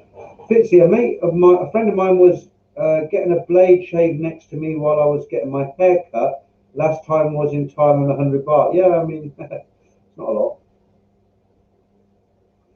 Nick Russian, do you know Brian Flowers from Coventry? He says he owns 25 bars in Pattaya. No, I've never heard of him. It doesn't mean he doesn't, but I've never heard of him. Up to me, he thinks that shave, the guy was getting £70. Travel training and out, 80 euros in Holland. Yeah, well, that's about £70. Tom Waddington, 30. No, I don't think you get it for £30, Tom. 3 women doing that, it's going to take an hour, isn't it? Plus, they'd expect a tip. The Thai girls would expect a tip as well, but not as much as here. I don't know. Could you get it done in the UK? I'm not sure I trust them with a blade. Okay, let's have a look at these. Who else we've got? YouTubers. Okay, so again, if you've just joined us, I'm just mentioning a few of the YouTubers, not the big famous ones, but some. Well, some are, but they're all to get on this list, they have to have less than 100,000 subscribers. Only Mark has more. Okay, so the other one, you've heard me mention him before, and it's that one. And I won't say too much about him because I spoke about him a lot in the past, but he's got a great voice. He rides around on a bike scooter, just talking about general things wherever he is. Very relaxing, very interesting videos, not over the top, not in your face, not boring. Yeah, quite a nice channel. If you've got a channel I haven't missed you, perhaps I'll mention you next week. It's not because I can't mention every Thailand YouTuber. There must be like 500, 200 of them or something like that. But you can only mention so many, right? Right. The next one. Here's a guy. I'd actually forgotten about this guy, but this is a guy I used to watch a lot of, and I've actually super chatted him, sent him money when I didn't have a YouTube channel because I quite admired his style and what he did. Now, when I tell you this is something he told everyone in his video before, so I'm not letting anything out the bag, but he used to be addicted to substances, and he had his life in America was going downhill very, very fast, and he said in one of his earlier videos that if he hadn't done something about it, then he might not be here today. And he actually went to the Philippines first, then he headed out to Thailand, turned his life around, doing quite well, and he's now, well, I don't know about now because I haven't watched his videos for a while, but the last time I was watching his videos, he was actually a school teacher in Thailand. So I'll put his name up, and you might have heard of him. That's Jeremy from Do More Life. He's based in Bangkok, and he made a brilliant video where it was so funny actually. He was walking down the beach road. This is one of his earlier videos, but he was walking down the beach road, and the title of the video was called "Don't Do It" or "Don't Do It, Guys." And he was telling you what you shouldn't do in the Thailand. But he's got a real southern drawl, Texan kind of accent, and the way he describes it, it came across. I took it as really, really funny. He wasn't meaning to be funny, but it came across as funny with his accent. So yeah, Jeremy, quite a good channel. But I must catch up with the guy, see what he's doing. I haven't watched him for quite a while. Right now, the next one. Do you remember? Several weeks I've said, oh, there's a really good channel, but I can't remember the name of the guy, and he'll tell you all things about retirement. Now, this is actually his channel. Okay, he's a guy. He calls himself JC. That's his initials. He's got I don't know if he's married to, but he's got a little Thai girlfriend called Nat, and he's a cool guy. He's a retired guy, and he's got a lot of information on his site about retirement. So anything you want to know about visas or in and out of the country, he's been to Vietnam and the Philippines, and he interviews people, and he's very, very laid back. He talks about costs and things like that. But if you ever wanted to know anything about retirement time, really, I would say he's one of the better channels to ask about that. So you know who he is now. Okay, Black Belt. Jeremy is a great channel. He's from North Carolina. Okay. So I wouldn't know. Obviously, I'm not American, but I kind of took him as a kind of southern drawl. That's what it sounds like to me. Yeah, I know just to see what he said before I mention. Well, I've only got one left, and I'm not going to say anything about him. I'll just put it up here. You know who I'm going to mention. I can't leave him out, can I? There you go. He's not with us tonight for some reason. He's probably watching somebody else. Probably bored of me already, but there you go. It's Sweeney. All right. Let's get rid of it. So, okay, so those are generally the channels that I've tended to watch in the past, and they're all pretty good. But like you say, that Bangkok 112, he hasn't had anything for a while, has he? Okay, let's catch up with your comments, see what's happening now. Right, Fitzy, Brian Flowers has a YouTube channel now. He's a really interesting guy. Okay, Fitzy, I'll check him out Monday. I try not to come in the office on Sundays. Sean, JC is good. Yeah, he is good. But I suppose it depends on your age, doesn't it? If you're a 35-year-old guy, you don't really want to go onto his channel and find out about retirement visas because you're not entitled to get one, and you'll find it a bit boring anyway, wouldn't you? Whereas if you're sort of 60 plus, then yeah, it's going to be entertaining to you. Whereas people like Brett, Dev, and Jeremy are going to appeal obviously to a middle-aged, 40 plus audience, aren't they? Maybe a bit younger for Brett. Right, travel training NL. Peter, is your wife from the UK or Thai? No, neither. I've mentioned where she's from before. Can anybody remember? I'll tell you in a minute. David Stig Hansen, where's your mic? Well, it's there, but it took up the first 15 minutes of the stream, and I'm not going to touch it now. You can hear me, but there's obviously an echo. It's not great, but it will be fixed by next week. Yeah, do you know what? Adrian Smith, Ed Sweeney's poem called Shit Street is funny. Do you know what? Do you know that's really a coincidence because I've been watching Edward for about a year now, and only yesterday I went back to his early videos and I watched that. Shit Street is funny. Doesn't he look young in that video? And the other one was Cambodia Girl, because when a lot of people won't know this, when Ed started his YouTube channel, he was doing poems. That was his channel. That's what it was about. Yeah, and it was funny. It was funny. Yeah, you got it. Where's my wife from? Content Time. You got it. And Sean Lane, you got it. Yeah, yeah. Okay, so yeah, my wife isn't from the UK. She's not from Thailand. She's actually from South Korea. I've been with her for about 31 years. She's very, she lets me just get on with it. It's like the Japanese culture, isn't it? She doesn't sort of stop me doing too much, and else I wouldn't be married. If, you know, I was married to an English woman for 6 months when I think I was 18 or something like that, and it ended with her clothes going out the bedroom window, and she followed through the front door, and that was it. Yeah, Black Bolt. Patty Pariah is awesome. I know you've watched him in the past. He is really good, Patty Pariah. I love his videos because he's just the way he sort of talks about things. I said to you last week, I think, or the week before, it's like listening to a manic depressive, but he's not. But he's, you know, his videos are good. Right, I know what Elvis is. I really enjoy the vids of Jeff Carter. Comes across as really upbeat bloke. Always smile watching his videos. I think I mentioned this last week. Somebody mentioned him, and when I watched him, he was miming over the top of Rick Astley's "Never Gonna Give You Up on the Beach," and I think I moved on after that. I'll go watch him again. Maybe I got the wrong impression of him. Right. I love Nick Dean's channel. Yeah, okay.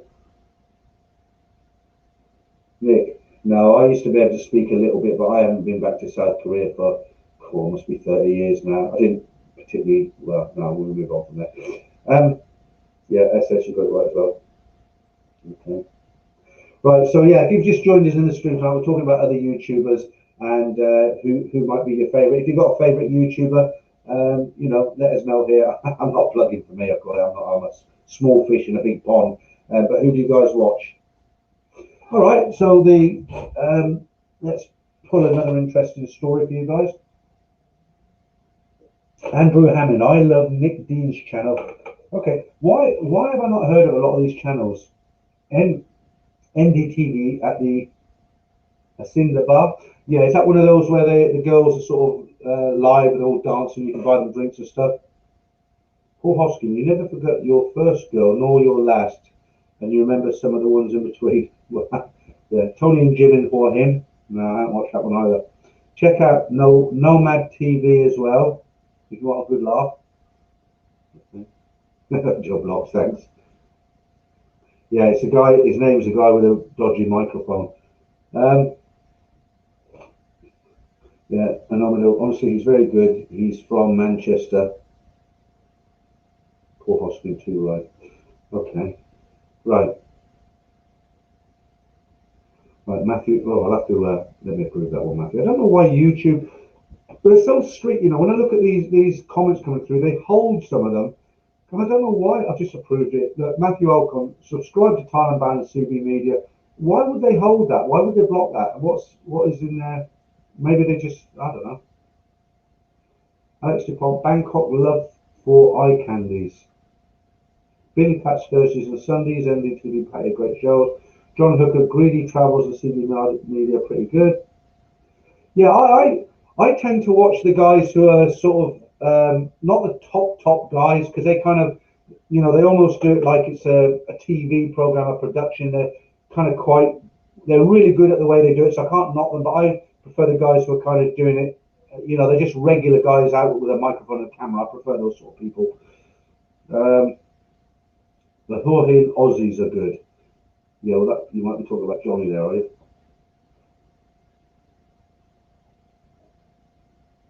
Okay, I got 4 thumbs down on this stream so far. That must be because of the mic tonight. But thanks for sticking with it, guys. It's awful when the sound's gone wrong. I don't know what's happening. All right, let's take some of this out. What I'll do, I'll go back tomorrow and have a look at this and see how it sounds. Joe Blog, so many great channels, but so little time. you know, I think now Thailand's been overdone, hasn't it? There's so many channels about Thailand. Believe it or not, when I started my channel, there was a lot less. There was a lot, but not as many as now. I mean, it seems everybody's doing Thailand. You know, channels about Thailand. Patty Parish is a classic. I'm glad to see. I've got no connection to this Trevor Buzzing Patty, but I'm glad to see that he's fresh and he's doing well. His subscribe count has gone up real fast, and he deserves it. Because he is doing something different down there, isn't he? He isn't just walking up Soy 6 saying, oh, look, that bar's up for sale. Look, that bar used to be busy and now it's empty. He's giving out some interesting information. He's answering your questions. And like I say, I'm not getting a backhander from him or anything like that, but he's a very good channel and I hope he does well. Right, Sean Lane, I can't handle 20 seconds anymore. I've not seen that one either. Okay, what we're doing now, we've got rid of that one, we'll do that one. Oh, okay. Here's an interesting story. You might like this one. Okay, the title of this one is Monk Kicks Thai Teenager in the Face after he refuses to buy him food. A monk in northern Thailand's Lapang province has kicked a Thai teenager in the face after he refused to travel 4 miles to buy food for the monk. According to the 16-year-old boy's mother, her son was visiting a young monk at a local temple and was playing games with him. Another monk came and asked her son to go buy him some food on a motorbike. Her son said no because he was low on gas and it was a hot day. The monk then allegedly kicked the boy in the face, in which the boy jumped up and started fighting back. Other young monks jumped in to stop the fight. The mother says the monk did not apologize and instead sent relatives to come to negotiate. The mother says her son was only visiting and didn't feel like he should have to obey orders from a monk. She says she doesn't want any money from the incident, but he is only seeking justice for her son. Yeah, it's a strange one, that, isn't it? Holy man and all that. What I take from there, I mean, sometimes, you know, young Thais, they go to the temple, they just hang out with the monks because they're only human, aren't they? Play games, you know, board games with them and stuff. And I guess another one came along, he was sitting down, he refused, he just kicked him in the face. But terrible, isn't it? Okay. Right, popcorn. I think the channels are popular because we can't get there and we just need a taste of what we are missing. Well, I would have thought if that was the case, then Bangkok 112 would have been the #1 channel, but I don't think, you know, that Chris does some good videos. I watched his video on the Patpong Museum. I quite like that one. Did you know Bangkok is the most visited city in the world? I didn't know that, but it doesn't surprise me.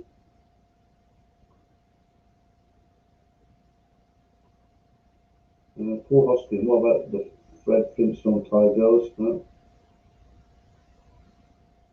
Okay, LRT Life Reset. The original Cheap Charlie vids are classic. You know, I always say that I don't speak badly about any other channels, and I don't as a rule, but I'm going to mention this, and I hope I'm not speaking out of order here, but there's a channel called The Expat Report, and I don't know what it is. I don't really watch his channel now. I think he's gone to the Philippines, but he used to be very positive, because I'm a sort of positive person.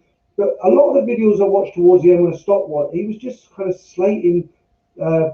And he was making videos with titles like why thousands of expats are leaving Thailand, why people are not happy in Thailand anymore, why the Thais are, you know, upsetting all Western. And it was just negative stuff. I know he had some issues while he was there and he moved to the Philippines, but, you know, I don't like to speak badly about other channels, but I just found now, has anybody else watched him? Did they find that?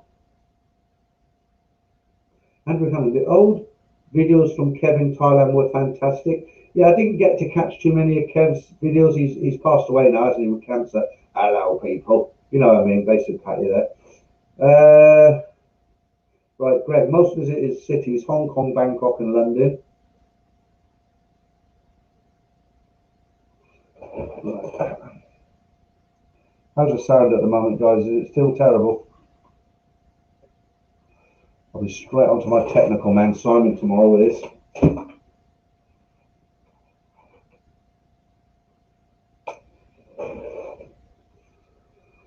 Okay.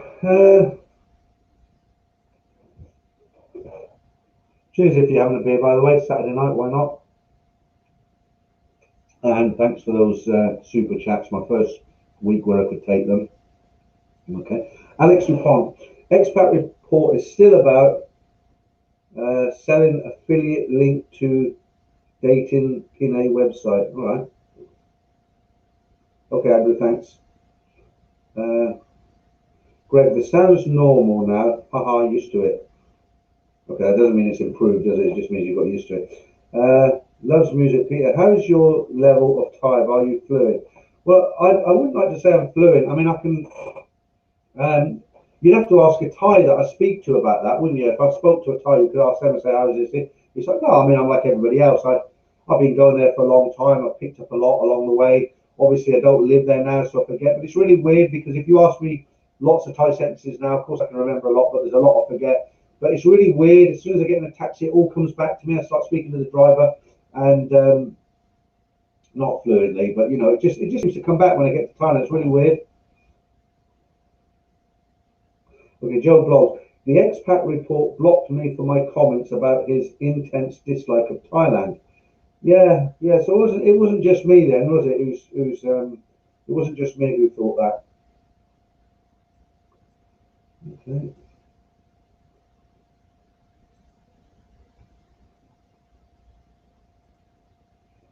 Uh, yeah, Paul Brown. Know loads of words but can't speak it. You only need to. The thing about it is if you do speak Thai, you do speak decent level, any Thai at all, you shouldn't, if you go around the bars and patio, that sort of thing, you don't really want to speak Thai because they treat you different. I know it sounds strange. You think if you speak Thai and you go into a bar, it'd be a lot, you get a lot better treatment and, you know, things will be better for you. But it works the other way, actually. Sorry, I keep touching my nose. I'm very itchy tonight. Um, yeah, I mean, the Thai girls, if you go into a bar, I think it's almost a case of, oh, you know, he speaks Thai, so he knows the score, he knows what it's all about. We can't, you know, get drinks out of him. He knows all the tricks and everything, and they'd rather move on to a tourist who doesn't know too much. I think that's what it is anyway. Tom Waddington, in Pattaya, where do you stay at hotel? Tom, I used to stay in the East. It used to be called the Eastern Inn. It's called the Eastern Hotel now, and I actually stayed there the last time I was there, but I won't be staying there again because I hadn't been back for a few years because I prefer to go to a Four Hin now, and I decided to take a little trip to Pattaya about, you know, just before all this happened, and I thought, well, I'll go back to the Eastern Inn. It's always been good. The big difference was from the last time I was there, they've got all these live bands in Soy 8 now, and the problem is it's all about quantity, not quality. It's like Battle of the Bands. When I used to go back to the hotel room, it was, you know, it was quiet, but it was awful. You know, I mean, these bands gone on to sort of 3 in the morning out, so I'll be looking for somewhere else next time I go there. V says speaking is okay, reading is super hard for me. Yeah, I mean, reading Thai, you've got to be pretty. I think you've got to either have a Thai wife or really study it. Yeah. Joe goes, the Tiger and Patty news for day-to-day news need one for Hua Hin. Yeah, the Tiger's pretty good. I get a lot of my news. You know, these stories I read out to you. A lot of them are from these kind of periodicals. You know, like I said to you, the Thai Examiner. I look at the Bangkok Post. I look at the Nation. Um, a whole load of channels. But what I do is I don't tell the story as it's written because they're quite detailed, and I know I don't want to bore you with real long stories, so I kind of minimalize them. Like this one here, alcohol ban this weekend from 6 p.m. today until 6 p.m. Sunday night. Well, that doesn't affect you if you're not in Thailand, but that's all I put. There's a big story with that, but I didn't write anything else up. All right, here's a good one. I'm gonna read this one. You know this thing about there's a saying, you know, Thais can sleep anywhere. You know, they can lay on the back of a motorbike and sleep. You know, they're like that. They're out like a light. You see Thais, they can just sleep anywhere, and then they wake up and they're with it again. It's only in Thailand that happens. So here's a story that with that theme that I've just told you. So the title of this one is Attempted Burglar Breaks into Pechenburn home caught after deciding to take a nap due to ice cold air conditioning. A thief was caught at the scene in a house in Pechenburn province yesterday after he reportedly broke into a house to rob the owners and then decided to take a nap after feeling tired.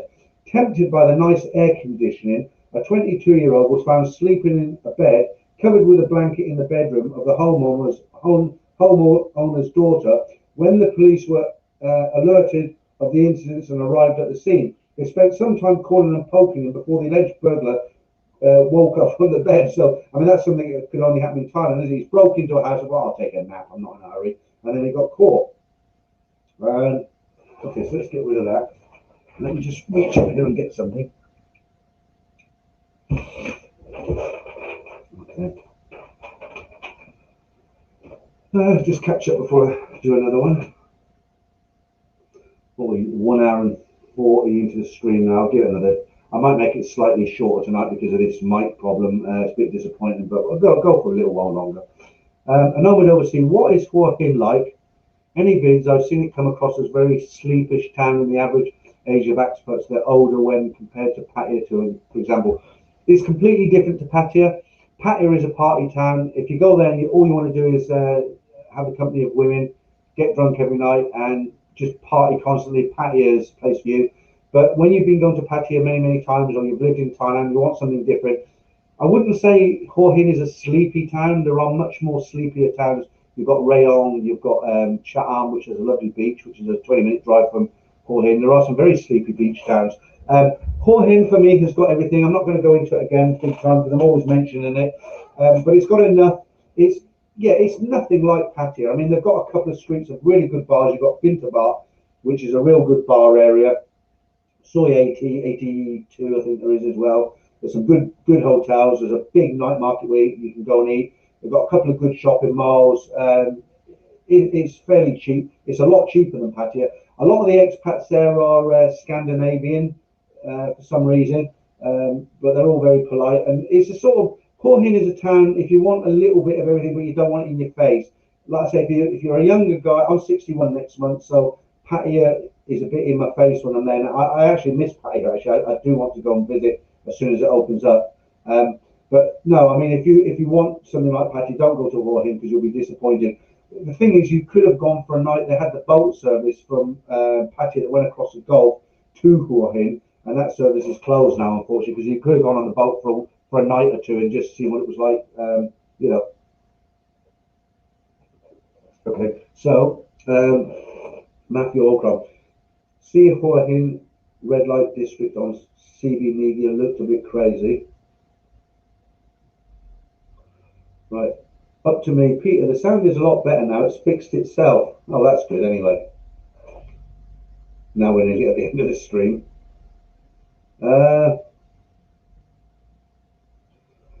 D-Rock, I think we're just all used to it now.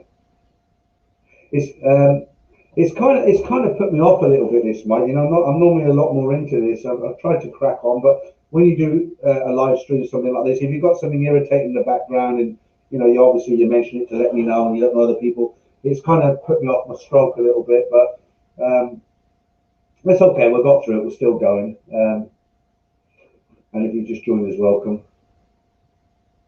Paul Brown, Hua Hin is all you need. Yeah, especially if, like I say, if you're of retirement age.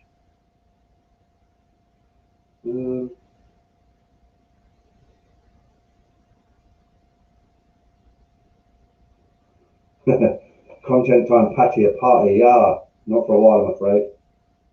I'd really like to be there now. I wonder what it's like. I mean, you watch all these, you know, like Buzz and Patty. You see them walking around, and you can see it's quiet, and the beach is quiet. But I wonder what it's like to actually experience it there now. The expats who are living there, I wonder if they. I mean, you'd automatically think they think it's great because the tourists aren't there, but maybe it's not great. You know, maybe it's probably not the same for them because, you know, when you go there, when it's packed out with tourists, you've got this great atmosphere, haven't you? You go down Walking Street and it's just, you know, neon lights and loud music and girls outside the bars and people dancing about and all these street shows.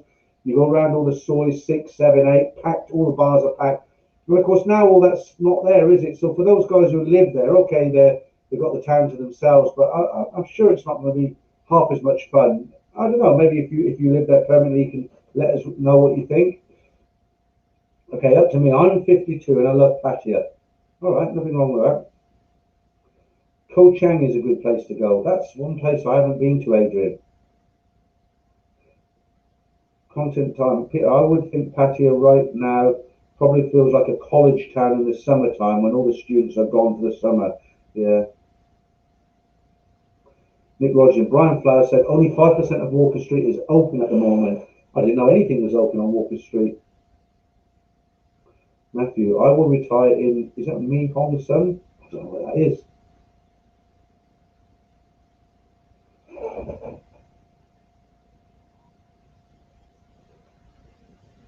Anybody else having a beer up there tonight? Right, let me just tell you the one more on here. This is I'll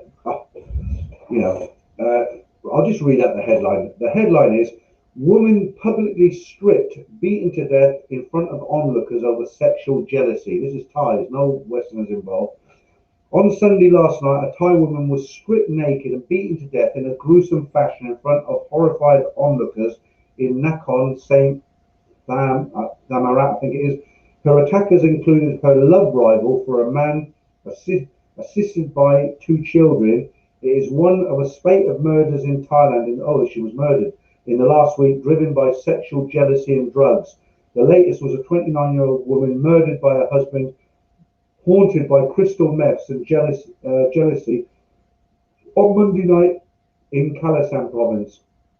I've actually I have read some of these stories because of the a lot of people are lacking money at the moment, and a lot of this sort of thing is going on. Something else I had for you. I can't find it now. Okay, yeah. Remember we were talking about the nobody's helping the Thais. They don't have really a social system when they're not working. They're having quite a hard time of it. So there's a headline here. It says Phuket's upcoming reopening aims to help residents stop poverty. Phuket's upcoming reopening in July is aimed at helping local residents avoid falling into poverty. According to Phuket Vice Governor, the average monthly income of local residents before the slamdemic sat at 43,000 baht per month. So they're earning 43,000 a month. Not bad, right? Now it has fallen to only 8,300 baht per month. That's a big loss. If the tourism industry and the island's economy does not recover, the average income in Phuket is likely to keep decreasing. In July, the average income will only be 1,960 baht per month. I mean, that's less than £50. So, they're having a hard time of it. Hi, Jeff's just joined us. Jeff Ives. Pattaya has everything you could ask for, but you need to get away. Go to Koh Samet. All right.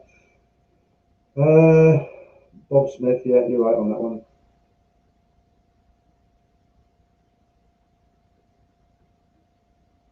Okay, see, Super Spurs.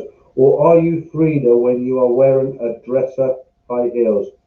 Don't know. I wouldn't wear them. Oh, okay. So there's a little bit of fisticuffs going on here. Straight. I won't name names now. Straight as an arrow. Oh, okay. So he's saying straight as an arrow. Not sure about you with a gay name. All right. Okay. I'm not going to get into that now. It's funny sometimes when you're on live streams. When I watch other people's live streams, you see like the person I'll be doing a live stream. People are contributing. They're all talking, but in the background you've got a couple of guys like slagging each other off. They upset each other. Okay, Black Bolt. I saw a story, Thai couple getting married, then his wife and his mother. Yeah, that was a big story. That actually went viral. That wasn't just a Thai story. That. Yeah, I think we've all seen that. That was I think he was a policeman. He was married already, had a Myanmar, a second wife, and he was. I don't know if he was marrying her at the same time he already had a wife. But anyway, they're in the middle of the ceremony. The big religious wedding, and his current wife turned up with her mother, so you can imagine how embarrassing that was. But that story actually went worldwide viral. That was a big story. I remember that. Okay, Alex, Phuket wants to open without, in July. We'll have to see. Like I say, I'm not. The problem is now I'm not holding my breath after reading that today about. They're not even sure. Before they've been saying 1st of October it should be fully open. Now they're saying, now they're not even sure now. Which is very disappointing. So there's no sort of light at the end of the tunnel again, is there? BP, Koh Chang is worth it, nice and chilled. Okay.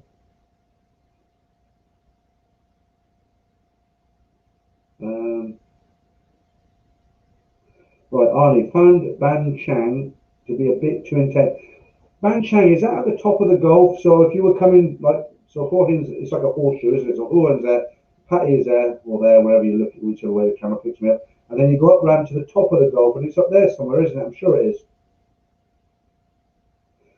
Charm's nice. Charm's really nice. The good thing about Charm is only a 20-minute drive from Port Hin, but it's got this really nice beach. Think of Jumped In, but 10 times nicer. It really is nice.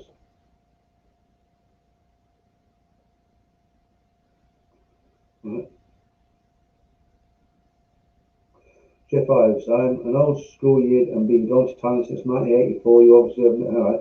Yeah, 84, Jeff. That's a long time. I first got into Thailand just in the early 90s.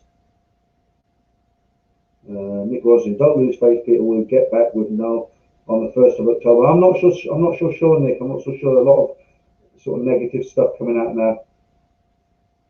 Right, Deke the Trucker. See, I picked you up. Hi, Peter. This is my first time trying to chat on a live stream. Well, there you go. It works, doesn't it? So say something else. What's on your mind, and I'll discuss it with everybody. Deke the Trucker. There, never been on a live chat before. Bob Swift. What about the fat lady boy? What fat lady boy? Sean Lane near the airport. Greg, I like the review of the initial hotel. Looks like a nice place. It is a nice place. I don't want to bore you just in case I've told you this before, but the initial hotel is at the end of Soy 94. It looks like a block, like an apartment block. It doesn't look like a hotel. And if you ever get down to Port Hin, that is a great hotel. You book it on a site like Agoda, you'll get a lot cheaper than walking in. I got, if you watch that video on my channel, it's called The Initial Hotel. I got that for about 600 baht a night. It's a nice, what they call a corner balcony room. You know, all the mountains in the background. You can leave the curtains open at night because there's no high-rise buildings in front of you. Very, very clean. No roaches or anything like that. 7-Eleven just down the road. And Soy 94 now, they've got this new entertainment complex opening up. I used to stay at the Narawan just before the railway lines, but you know the trains actually they go all night. You know, and they always seem to put the hooter on when they're going past the Narawan hotel. But I always used to be so drunk a lot of the time it didn't bother me. But one Sunday morning they were drilling at about 8 o'clock in the morning. I thought they were coming through, so I had no choice. I was there for 3 weeks actually, but luckily I only booked the room for a couple of nights because I wasn't sure what I was doing. So luckily I was able to move out and go to the initial hotel. But it's a great hotel. I can recommend it. If you ever get to Hawaiian, try the initial hotel.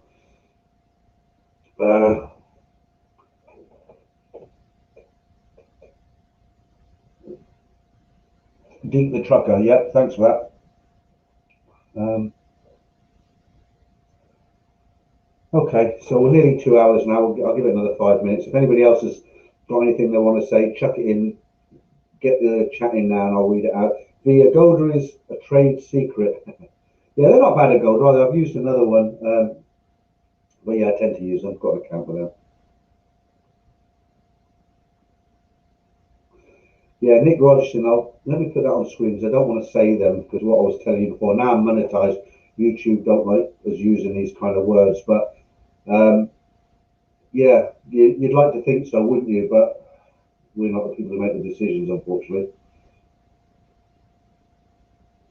Super Spur, I'm a nice spot to take a lady with you. Babes are pretty rough there. I know guys who pay extra for that. Initially around 1,200 baht for Christmas on Agoda yesterday. Yeah, the problem with Charm, it is really nice, but I kind of find it boring. I mean, I'm not really a beachy person. I don't mind, like, Jumped In's okay for an afternoon. You go on there, you kick back in them deck chairs, and the sellers wind me up. I mean, even when you pretend to sleep, they start shaking you. They won't go away until you actually answer them. You know, they're selling like wooden motorbikes and stuff. Just what I want, you know. But Charm's nice, really nice. Right, Luke Wimpiano. Sorry to be the bearer of bad news, but the reality is you all need to forget traveling to Thailand for a holiday until next year. Yeah, thanks for cheering us all up, Luke. Yeah, but you're kind of right, I know. Right, Arnie, Banchang used to be like Soy 6 on steroids. Not sure if it's still like that. Do you know, I've never been to Banchang. You're all talking about Banchang tonight. Is that a bit of a party town, is it? Adrian Smith, can I hire a moped with a passport or photocopy of a passport or a deposit, mainly smaller capacity motorcycles, scooter? Yeah, okay, so let me just bring up a very good point there. If you go to Patio, a lot of these people, they want your actual passport. Don't give your passport, guys. That's all you've got to get out of the country. And what has happened in the past is they'll find there might be scratches on the motorbike that you didn't notice, and when you come back, they've got your passport, so they've got you by the short and curlies, and they'll say, "Oh, them scratches weren't there before. They're going to cost us 3,000 baht or 5,000 baht to repair." And you're like, "Well, they were already there, even if you take a picture, I know." And they got you. They just said, "Well, no, you've got to pay it, or we're not going to give you your passport back." What are you going to do for a couple of £100? You don't want to lose it, but you've got to get your passport back. But I think now. What I tend to do, I don't know, I've never tried to rent a motorcycle in Pattaya because the BART buses are very good, they go round, so I've never had the need to. But in Hua Hin, I give them a photocopy of my passport and they're happy with that. If the place I go to, there's 2 or 3 motorcycle shops at the top of, when you come off the Pekison Highway, as you go into Soy 94 on the left, there's 2 or 3 motorcycle shops there. They're about 150 baht a day for a Honda Click or a Honda Vibe, something like that. There's a small petrol station on Soy 94, 100 baht to fill the tank up, something like that.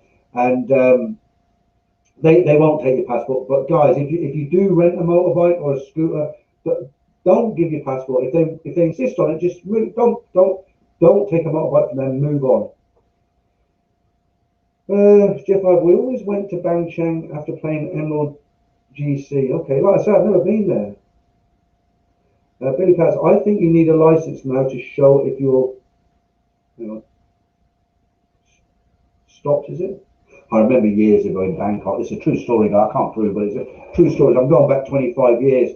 There were 4 Chinese guys, or 3 Chinese guys, they rented a car in Bangkok, and the person who was renting the car, he was only a staff member, he didn't own the rental place, it was a one-man band sort of place, and the guy said to the Chinese, "You need to have a driving license or we can't rent the car." And the Chinese showed them a license and it said in English at the top, "license," and it was all in Chinese. And the Thai guy thought, well, okay, fair enough, give them the benefit of the doubt. Anyway, these 3 Chinese guys, they let us smash into a bridge, a bridge concrete post, totaled the car. And when they looked into it, the police, it was actually a license to fish off the waters of a certain part of China. It wasn't a driving license, so they get a bit more switched on as well.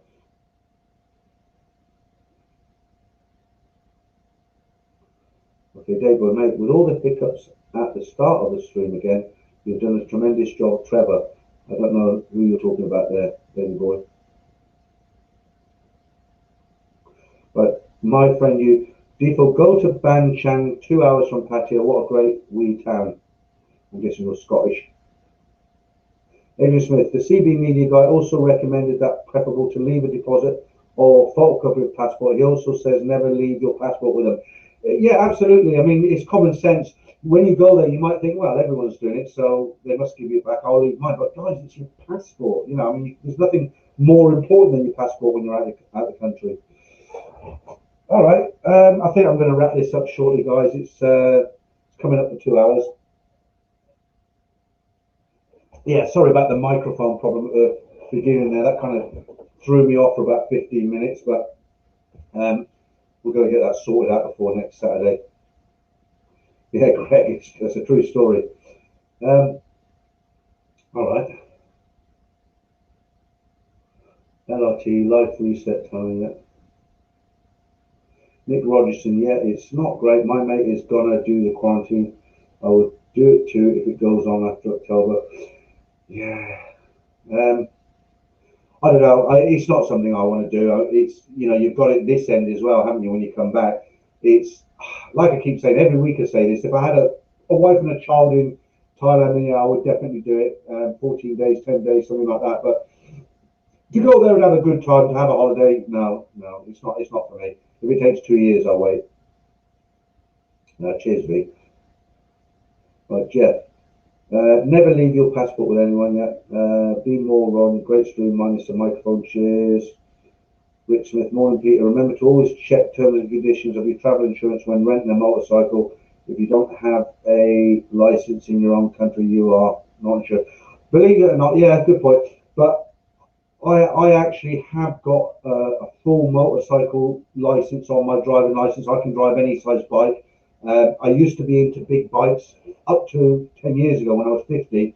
I had things like I had a Suzuki GS 1400. I had a Pan, with all the fairing on it. I've had a lot of big bikes, but you know, you can't do 30 miles an hour, 60 miles an hour on a 1400cc motorbike, what can you, when you go down a dual carriageway? And I just thought, I'm either going to kill myself, I'm going to lose my license. So I have got the license, but I don't do motorcycling anymore. Right, Black Bolt, a lot of gambling houses have been busted up. By the way, no gambling in Thailand. Yeah, I was going to print out a story that I read about some gambling den in Pattaya that got busted, but it was local news. I mean, if you don't know, the Thais, they're like the Chinese, they love to gamble. There's a lot of it goes on in Thailand. It is illegal, but it's like what goes on in Pattaya, that's illegal as well. It's all underground, and you know, they have crackdowns, don't they? And that's probably what's happening at the moment.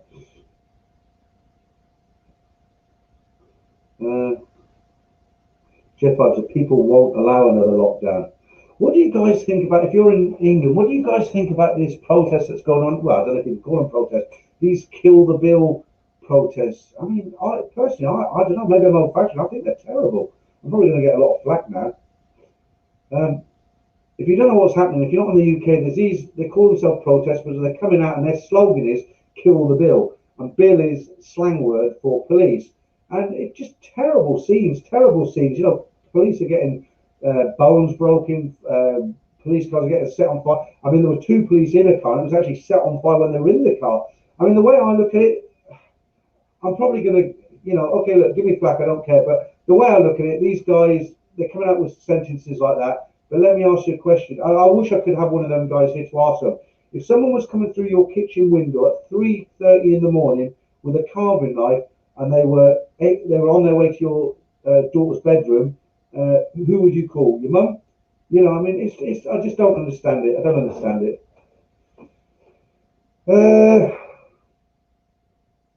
I don't think this thing with the international driving license, all the rest of it, they don't really check up in you know, when I've rented motorbikes in the past, like it's me who said, look, I've got a, but they don't generally ask you if you've got a motorcycle license. I think you show them whatever you want. I think they're generally just interested that you don't break the bike, and if you do break it, you're going to get the money out of you. That's why they like to hold on to your passport. I told you, I had a friend. We come back from Pattaya one time. A guy, he's not with us anymore. He passed on, but he was in the passenger seat, and he used to live in an apartment building at the end of Soy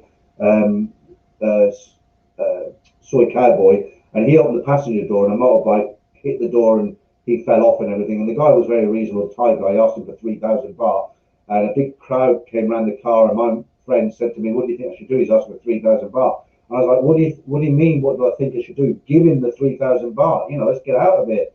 Looking crowd around the car. You know, you're going to argue about 3,000 baht, and that's when you were getting sort of, you know, nearly 8,000 baht to the pound.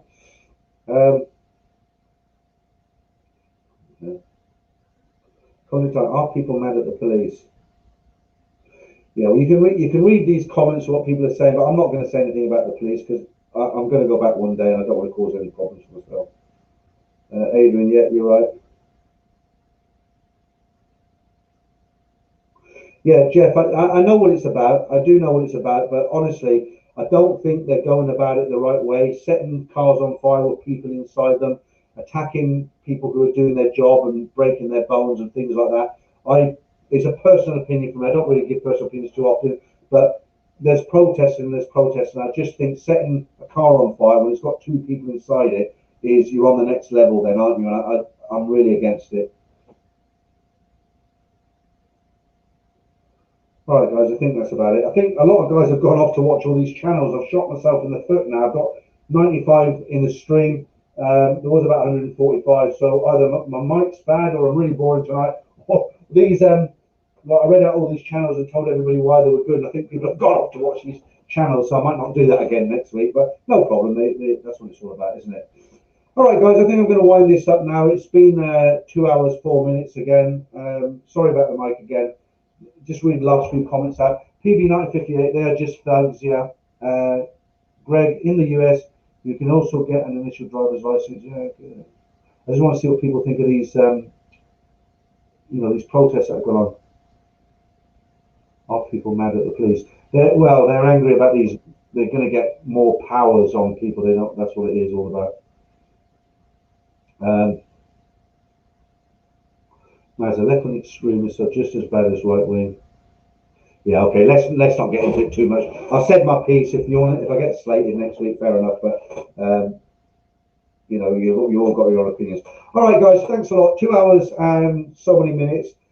Back next Saturday, hopefully with a better mic. Thanks for joining me again tonight. And there'll be more love stories on Saturday, as always. I'm getting plenty of them sent in to me now. And another live stream at 9 p.m. UK time. So thanks for joining me tonight, guys. And I'll catch up with you all next week.